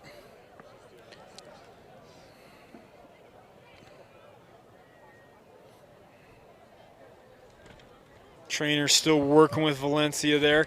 One thing, JT, is situations like this, you got to, as a team, you've got to continue to just kind of keep your head in the game, because you have the downtime and whatnot. You can't allow that to catch up with you, because this has actually been a pretty fast-paced game overall. If you're both these teams, you can't afford to let this slow you down, if that makes sense. Valencia needed help to get up, but able to walk off on mostly his own power. See, that cast looks a little beat up he came into the game with. We'll see if he's able to return to this game. I'll be back. Roy Faithful hoping he comes back as the Terminator plays over the loudspeaker. I'll be back. 1st and 10 from the 36. And there's movement along the offensive line. Penalty marker on the play. Don't like that on first down. Called start on the offense. Somebody forgot the snap count there. Still first down. You know, it's something we saw early on in this game was the shifting of this Roy defensive line causing Westlake issues, but Coach Wong and his staff really did a good job making adjustments. And it's the first time we've seen it in, feels like since the first quarter. Yeah, they've done a good job making sure that they try to clean that up. Give to Lee. Patiently waits for the blocker wisely. Makes a few more guys miss. Gain the yardage back, lost due to penalty, and then some. Yeah, Lee is just setting up block after block. Excuse me, that was actually our good friend number 40. Brings the ball out to the 44-yard line. Was it Lee? I thought it was 44. My bad. So it was Kenyon Lee. I thought No, it was it is. Staples. Yeah, there Staples. Looking like Lee with the patience there. Nicely done with Staples setting up that block there to get him, as you mentioned, that yardage back, make it 2nd and short here. It's always good when you go from 1st and 15 to 2nd and 2. Lee now back in the backfield. Staples had another really strong game on the night as the backup back with a few nice runs. Higgins keeps it. And he gets the first. Put his head down there, sacrifice the body, gets the first down. Always makes your teammates feel good when the quarterback's willing to put his body on the line like that. Coming into this game, he had negative 35 yards rushing due to the amount of sacks and just not much of a runner on the year. So looks at Kingston, sees how the yardage he's been able to gain on the ground, says, I'm going to do it as well. I got this. Let me put my head down here, and we'll just dive across 3 yards and a first down. Lee motioned out. Sudusi Staples back in the backfield on 1st and 10 from the 49. The Thunder 49. Give us to Staples. Trying to get to the outside, decides to cut it back. Late flag comes in. Yeah, we're going to have a hold there by number 66. He kindly tackled the dude, let's put it that way. Kind of like a WWE takedown, essentially, is what I saw. And he's on offense, so you can't do that. And back Westlake up here, make it 1st and 20. So what has been a clean game. Coach Wong is irate about the call, it appears. Does the kind of motion as well to the ref, saying, I don't really care for you in that call. Yeah, Coach Louis Wong, he is a former standout offensive lineman for BYU. He knows offensive line play, and he's not happy about that one. 9:15 remaining.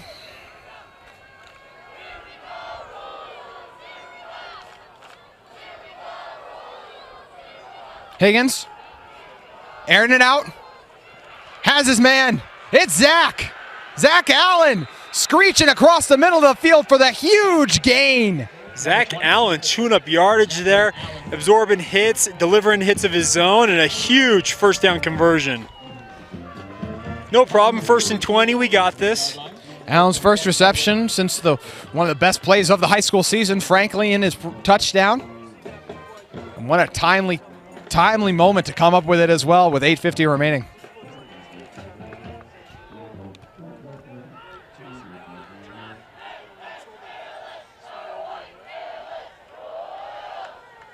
Lee in the backfield, they give it to him. Dragged down from behind. Nicely done by the Royal defense there. Number 32. Yep. Kempton Christensen coming around from the backside, making the play. Nice backside pursuit by him and bringing the ball carrier down. That was Kenyon Lee. Loss of 1. Little of an undersized defense. Listen to the linebacker, fullback. We've seen him play along that defensive line a lot tonight with the Roy. Roy likes to shift their guys around. Even right now, he moves off. But does a really good job there in pursuit, as you mentioned, Jake. Yep, no doubt about it. Empty backfield for Higgins on 2nd and 11. So we cross the 8-minute mark. Lee then comes back in the backfield. Saw that look earlier. They give it to him again. Finds the seam. Another nice run by Lee as he's able to gain 4. And a fly sweep motion there for Lee. And as you mentioned, a pickup, it's officially a 5 because it was 2nd and 11 there. 3rd and 6, much more manageable here than what you had. They've ran that play twice tonight, and what it really reminds me of the way they move around and use him is almost like Tyreek Hill, and the way Andy Reid loves to use the chess piece that he is. And Lee is just having a phenomenal game tonight, and his vision has been on full display. The patience, Jake. Absolutely. He's done a great job setting up his blocks, picking up yardage, taking nice angles, and obviously hitting the hole hard. Patience, often one of the most overlooked traits in a great back. Higgins. Pressure in his face, screen pass, hits Allen underneath. And Allen is dragged down. Once again, making a nice play there is Kempton Christensen. Yeah, good job by the Roy defense there. Was not fooled at all on that screen up the middle there by Allen. 4th and 8 here. Decision-making time. Offense going to go for it here. 4th and 8, as you mentioned, Jake. Huge moment here. Roy punted on their previous one. An opportunity for the Thunder to do it, but instead, Coach Wong taking a page out of Coach Fernandez's book and being aggressive here. Higgins, empty backfield. Pressure from Roy. They bring it all. Higgins with time. Just out of the outstretched arms of Lee. The Roy defense holds. Yeah, that was close there for Higgins. Just outside the outstretched hands of Kenyon Lee. Would have been a touchdown had he completed it, but a huge break for Roy here, down 6.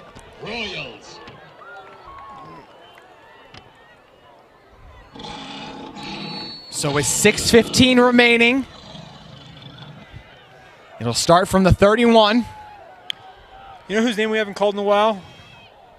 Williamson, number 48, on this near side on the defensive line. He's been pretty quiet here in the middle part of this game. We'll see if he can show up a little bit. Kingston completes a pass across the middle. Finds his own Williams. Yep, Josh Williams there. Nice completion and a first down there on first down. You'll take that every time. Josh Williams on the reception, ball on the 41. Williams with a tough catch over the middle. Moves the change. Still 6 minutes left in this game. Everything is on the table offensively as well, Jake. Absolutely, yeah. You don't need to you don't need to fret right now. Funny thing is, if you're Roy, you want to chew as much of this clock as possible if you're able to get down there and get that touchdown out of the extra point to take a lead. Motion Kobe out. Look to him in the flat. Try to set up the receiver screen. Able to come through and make the tackle there was Benjamin Bullock. He'll take that on that wide receiver screen. Number 24. Pick up a 3 there. 3-yard gain on the play. 4-yard gain officially. Bring up 2nd and 6 with 5:20 remaining. Pressure comes late. Kingston drops back. Makes the man miss. He's airing it out. He wants it all. He's going to overshoot him. Intended target was Williams. Falls incomplete. Showing off his arm strength there, gunning that ball downfield. The receiver had a step on him, just not able to deliver it where his receiver could go get it. Brings up 3rd and 6, but we saw this Roy team punt earlier. I wouldn't imagine they'd do so again. Yeah, probably in this situation. You still have your 3 timeouts. Kingston took a shot as he threw that ball as well, Jake. Not as much as I thought he was going to take. The defender actually held up a little more than I thought he was going to. I thought he was absolutely going to get pummeled on that. Wise decision. They bring the late blitz again. Makes the same man miss again, and it falls incomplete. Yeah, that one, Kingston just getting a little bit too antsy there, just gunning that ball inaccurately, and now 4th down here. It's the 2nd time in a row they've sent Bondon Taylor down on that right side, brought him down from the linebacker spot, sent him through on the blitz. He's been unaccounted for both times, forcing Kingston out of the pocket, and they are going to punt with 5 minutes remaining.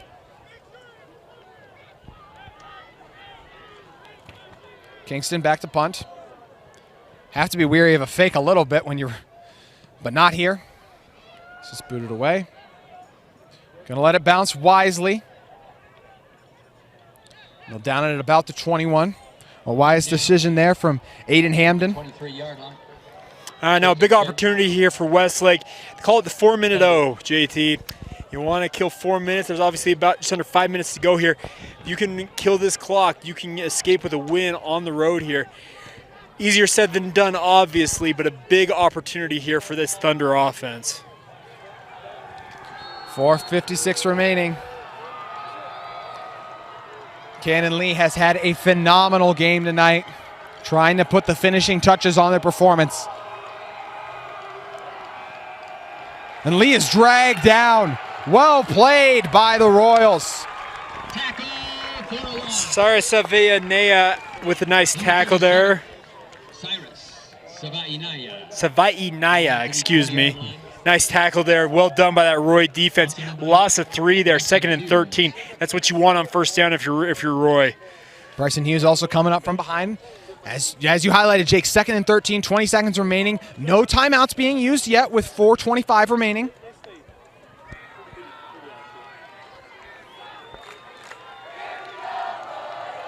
See them stick with 3 defensive linemen.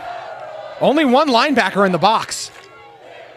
Higgins is going to run it again himself. It works previously. He's got a crease. He's going to get the 1st down, wisely staying in bounds as well.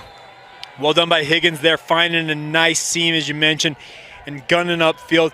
Big pickup there to pick up the 1st down. Gain of 18 yards? Wow, what a run. Huge pickup. 41-yard line. Higgins not known for his legs, as we mentioned, but making some timely pickups tonight with both of his rushes going for 1st downs. Clock continuing to tick. Now at 3:50. 3 timeouts remaining for Roy. Give it to Lee. Gain of a yard. Coach Fernandez on top of it that time. He takes a timeout. Yep, here we go. Timeout time. We're going to take a break as well. Don't go anywhere. You're watching KSL Game Night Live Rewind.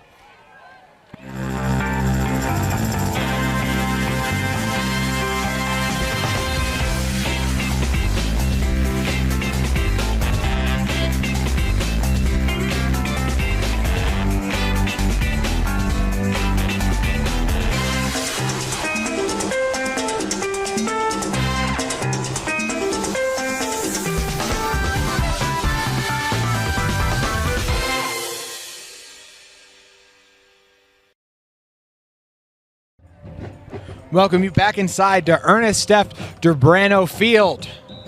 2nd and 7 coming up here for the Thunder offense. Garrison Higgins just had a nice run of about 18 yards to extend the drive. So you see the Roy defense come trotting back out. Coach Fernandez still with 2 timeouts, so he'll be able to continue to slow them down.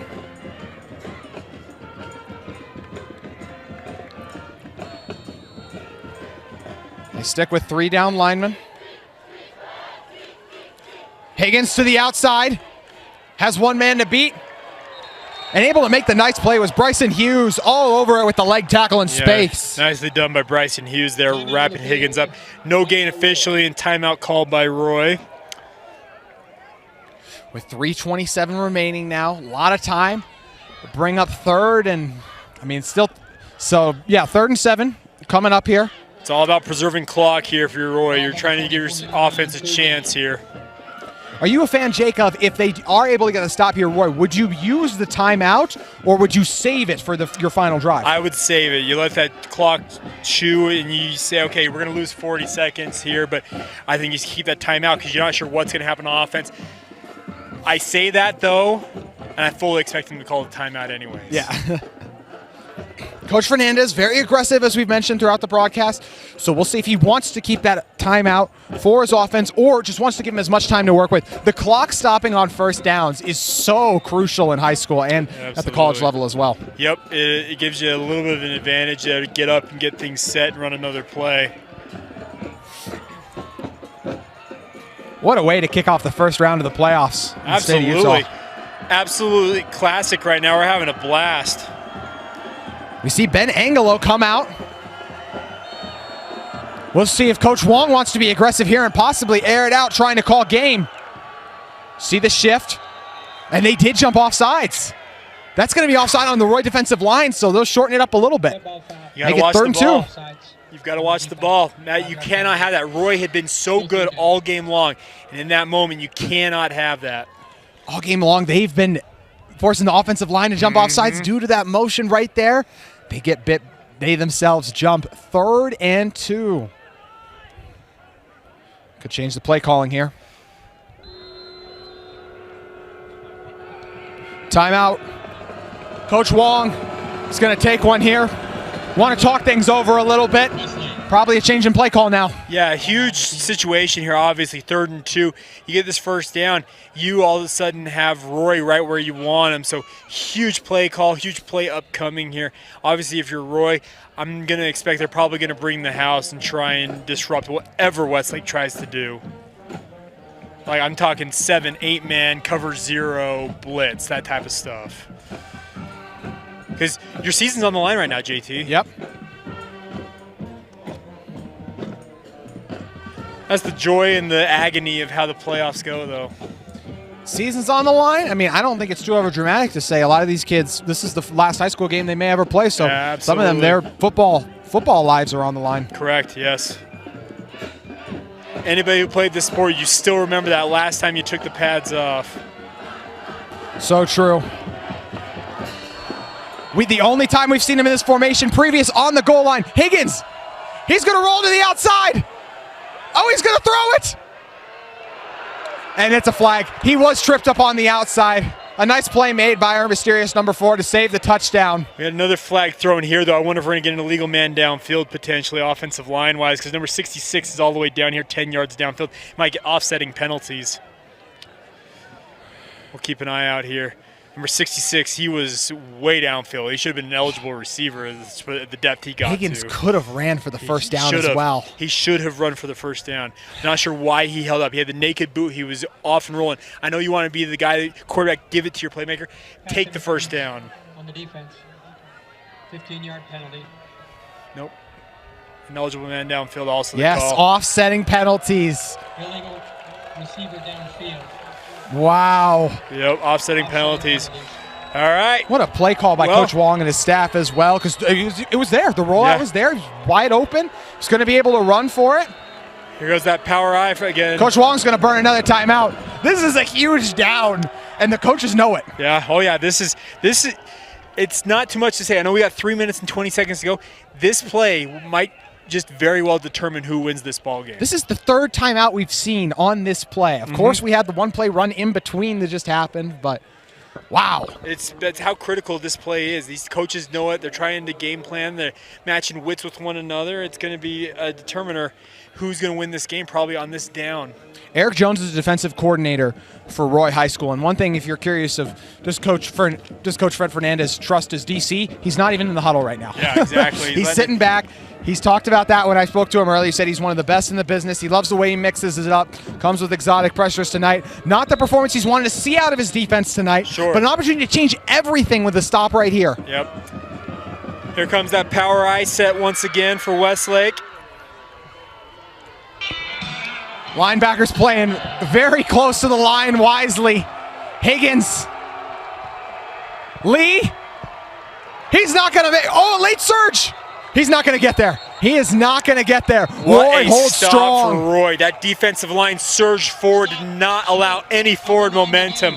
Well done by that Roy defensive line there.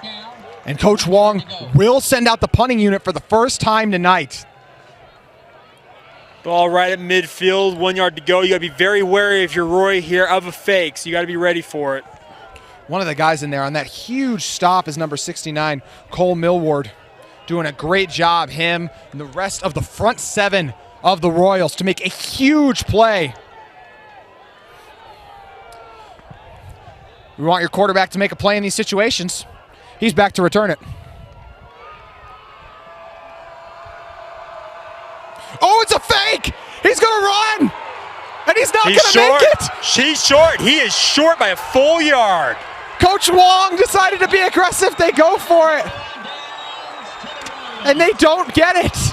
All right, I'm trying to wonder if Staples kind of ad-libbed on that one. I'm not sure that was actually a called fake. I'm not sure about that, JT.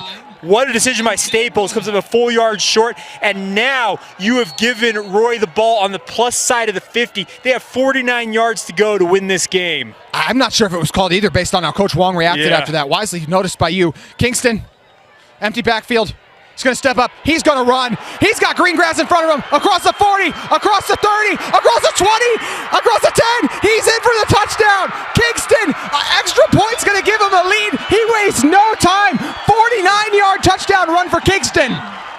Big players come up in big moments. Parker Kingston just did what we all expected him to do, make the play of the game. What a decision. What a block by his receiver out here in the open field. Kingston does the rest. They are an extra point away from taking the lead.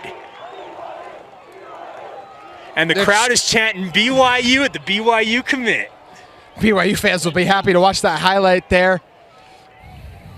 Opportunity for Watts to take the lead. We are tied at 27. PAT to change it. It's good. Roy takes the lead. 28-27 with 2:12 remaining. Do not go anywhere. You're watching KSL Game Night Live Rewind.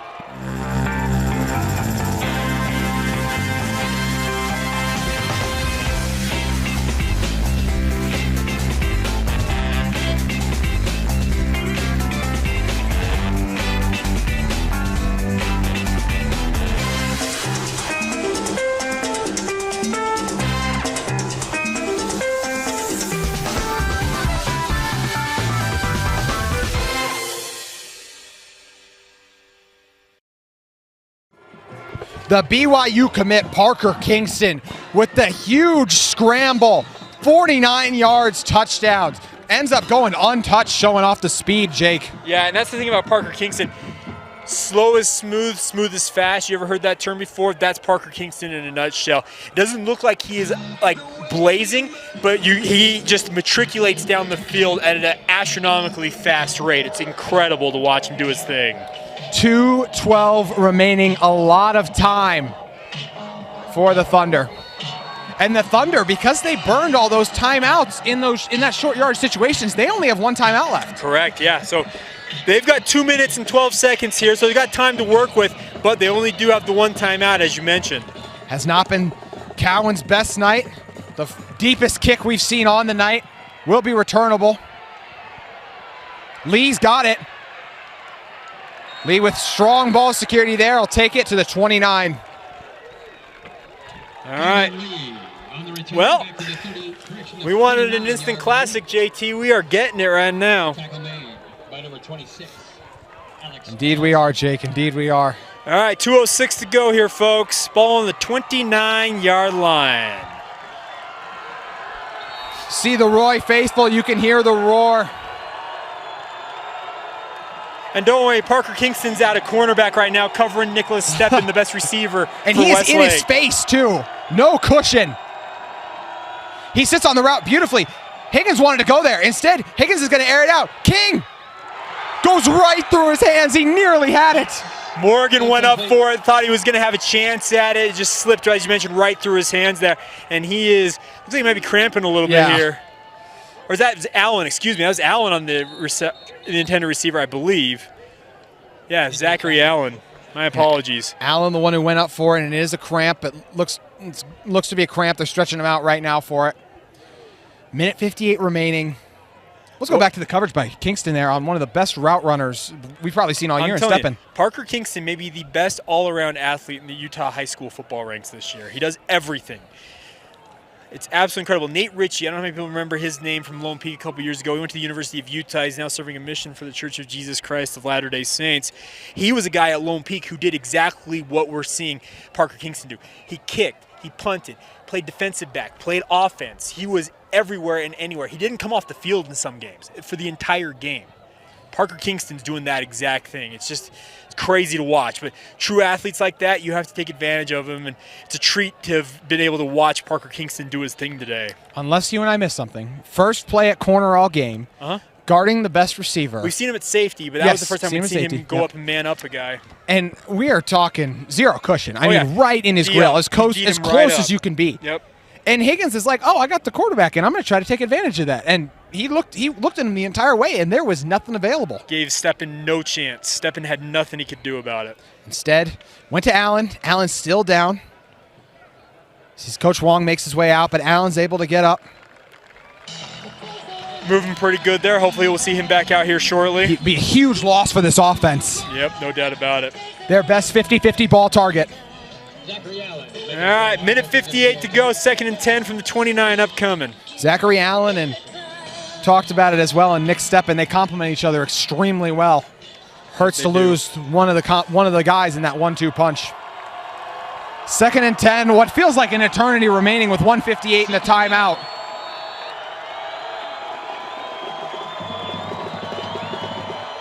They're going to give it to Lee. Lee's got a crease, but swallowed up quickly. Really well played by the Roy linebackers. Yeah, to make it 3rd and short here, about 3rd and 3 there. Gain is 7. Kempton Christensen in on the stop, as well as Ethan Ecker, who's made timely plays tonight. Not sure why we're not seeing more pace here from Westlake. They are taking way too long here, JT. Way too long. Empty backfield on 3rd and 3.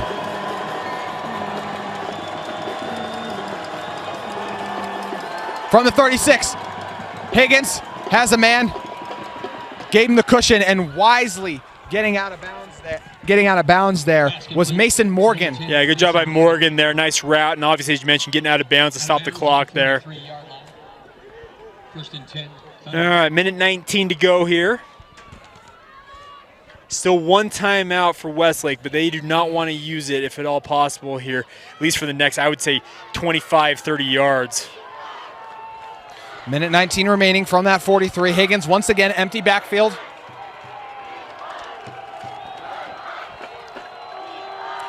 Bring blitz, it's picked up. Has his man over the middle. It's Carter Queering. And Queering dragged down at the 41. All right, now you got to go. You got to get up in the line and spike this ball. You don't want to take that timeout. This team's thinking touchdown as well. It's not been Cohen's strongest day kicking it. They're taking too long here, JT. They got to keep going. They got to get this pace out. Give it to Lee. He's gobbled up. Coach Wong uses the final timeout. I understand why you do that, try and catch him off guard, but well done by that Roy defense. We're not fooled one bit.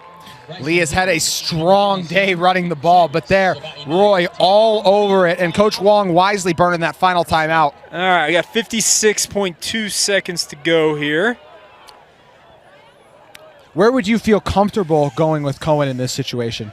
Man, inside the 20 maybe? But it's just like Cowan, we don't know what the range is on his leg. So, yeah, you got to get inside that 20 for me to even, if I'm a coach, to consider it. They don't have a traditional kicker. Cowan is their starting safety, and he hasn't been bad, but we saw him last week get a kick blocked. We've seen him come up short on a PAT today. Seen him kick one off the upright on the opposite end of the field. So it's anybody's guess what might happen. Special teams so crucial. One thing's for sure, because of the missed PAT that Cowan did have, it's 28-27. We're going to have a winner. Dropping back with time. Pressure comes through. Higgins is able to get out of it. Waiting, lofting it up. He's got a man. Did he catch that ball? He caught that ball on the sideline. What a catch. Aiden Hammond with his first reception of the night, and it couldn't be any bigger. What a play by that young man, keeping his feet in bounds as he gave up the body. What a play, and now we have the ball on the 10-yard line here. Toe drag swag, and what a dime by Garrison Higgins. Yeah, absolutely. He just tossed that one up there, put it right where his receiver's the only guy who's going to get to it as he was going out of bounds. Eluding the sack as well, impressively. Higgins, Lee in the backfield. They don't have a timeout with 45 seconds remaining. Higgins keeps it to the outside. Gets spun down, inbounds. That clock's running. They got to spike. You got to clock it. You got to go, got to go, got to go. They got to go. Not a lot of urgency right now. You see him picking up a little bit. Taking a little too time to get the call in as well. I'm not sure what's going on here. What are they doing? A lot of confusion. Are they going to run a play here? 20 seconds left. They're running a play. Higgins throwing it up. Allen broke it up. What a pass breakup by our mystery man, number 4. What a breakup there. Looked like Allen was just waiting on that ball to arrive. Number 4 said, no, sir. Breaking that ball up, nicely done. And now we got 3rd and goal here. You throw this ball in the end zone, and then you might trot out the kicking unit. Huge decision we'll see after this, depending on the result. Wasted a lot of time there as well, Are they kicking Jake. now?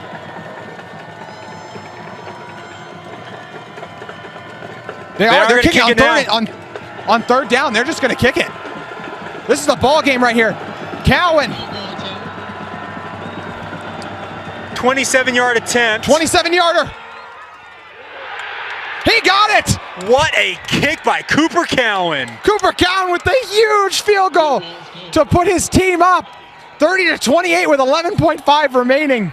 What a line drive, but he split the uprights right down the middle, and we got 11 and a half seconds here to go. Roy is going to have to come up with something special to win this one. The star-studded safety. Jake, I was a little dubious of the decision to kick it on 3rd down, but when it works. When it works, it works. Hey, no complaints there. What a game, folks. I'm glad y'all have been with us. We got 11 and a half seconds to go here. As I said, you got to see something special here from the Royals if they want to continue their season. By the way, we got to give credit to Westlake here. They have battled all game long. It seems like when they've been down and out, they have found a way to come back and make a play. We've seen career nights from Kanan Lee and Garrison Higgins as well. They've both been incredible. I'm telling you, I said this last week when we did the game against Lone Peak. What did I tell you? This team, speaking of Westlake, is going to go on the road in the playoffs next week, and they're going to have a chance to upset somebody. What are we looking at right now? That's exactly what we're looking at. Jake Sadamas coming up clutch. Region 4, folks, it is so deep. It is so talented. Even the bottom feeders in that league are good teams, even if their record may not indicate as such. 2nd year in a row. They will have gone on to lose their last 3 games at least in a row and go on the road and win a first-round playoff game. Credit to Coach Wong for having his guys stay committed and ready. Battle-hardened team, tested. They know what they're doing and playing against competition that's not as stout as they faced earlier. Cowan just drills it out of bounds. That'll draw a flag. All right, ball will be at the 35. That's a penalty. Kingston remains on the field. They have 1 timeout left. So if you're able to go deep, you can stay in bounds and run a play. If you're lucky, you could maybe get 3 plays in. Lucky. Are we going to have them re-kick, it looks like? Oh, they are.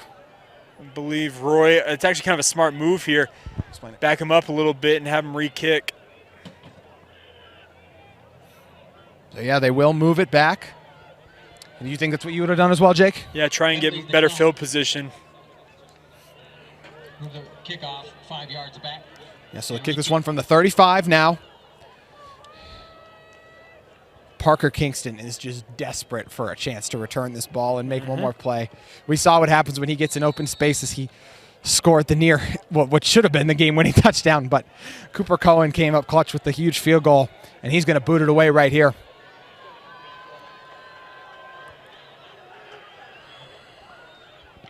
They're going to kick it deep. And this one bounces inbounds before going out of bounds. All right. You can back him up again if you want. Kickoff out of bounds. They're going to do it again. Re-kick it again. Why not? Free kick. Keep kicking it out of bounds. You keep doing it. Cowan with the last field goal, kind of righted his wrongs from a kicking perspective tonight from the field goal standpoint, but still struggling a little bit on the kickoffs. What a kick. Still 11.5 remaining. Let's now do it from the 30.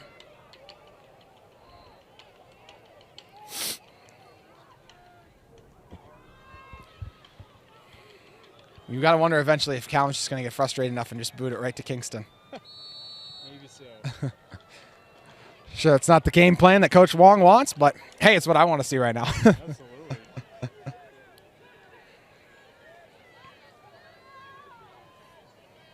Cowan kicks it up. Keeping it in bounds is Kingston. Kingston wants to make a play on this. He's trying. Caught in a lot of mess. A phenomenal tackle made to the outside there. Keeping the contain was Colby Knight. Probably should let that ball go out of bounds, but it looked like he was going to check up, so I also understand why he decided, you know what, I'm picking this ball up. We got our side judge down here on the far sideline, down, injured currently, not sure what happened. Yeah, he looks to be getting taped up or something right now, but yeah, I agree, Jake. Jake, just another one there. I think that if you could have it, I think if Parker could have it back, he would have wanted it to just bounce out of bounds there, but he wanted to try to make the play. He tries to, but Knight slamming the door shut on that one. Expect to see some lateral action here. Final play of the game, expecting to hear, barring something unforeseen like a penalty. They only are going to rush two, and it's the definition of contain as well, as they're waiting. Kingston's just still dancing around back there. Just going to loft it up. Is that intercepted? Intercepted. That was intercepted. Zach Allen with the interception to win the ball game. Zach Allen with the walk-off interception will end it, and the Westlake Thunder come into Roy High School and get a monumental win. Jake, your thoughts? What a game. That's my thought. And congratulations to Westlake. Not easy to come to Northern Utah from Utah County and win games like this, but they did it. Their backs were against the wall multiple times in this contest, and they come out on top, and they will head on to the second round next week. And agony for guys like Parker Kingston, the rest of these Roy Royals. Their season is over just like that. That is, like I said, the beauty and the agony of how this season goes, especially when it comes to the playoffs. Win or go home, and it's brutal when you lose in the fashion that Roy did today. Watching these games is such mixed emotions for me because you see the joy of a huge win for Westlake, who comes on the road and their season gets to continue. And as we've talked about throughout the broadcast, this is a last game for a lot of high school kids out there. Correct. And you see a number of them out there right now just knowing that, and they're crying right now. And Parker Kingston's one of those guys, and he laid everything out on the field tonight, a phenomenal gain.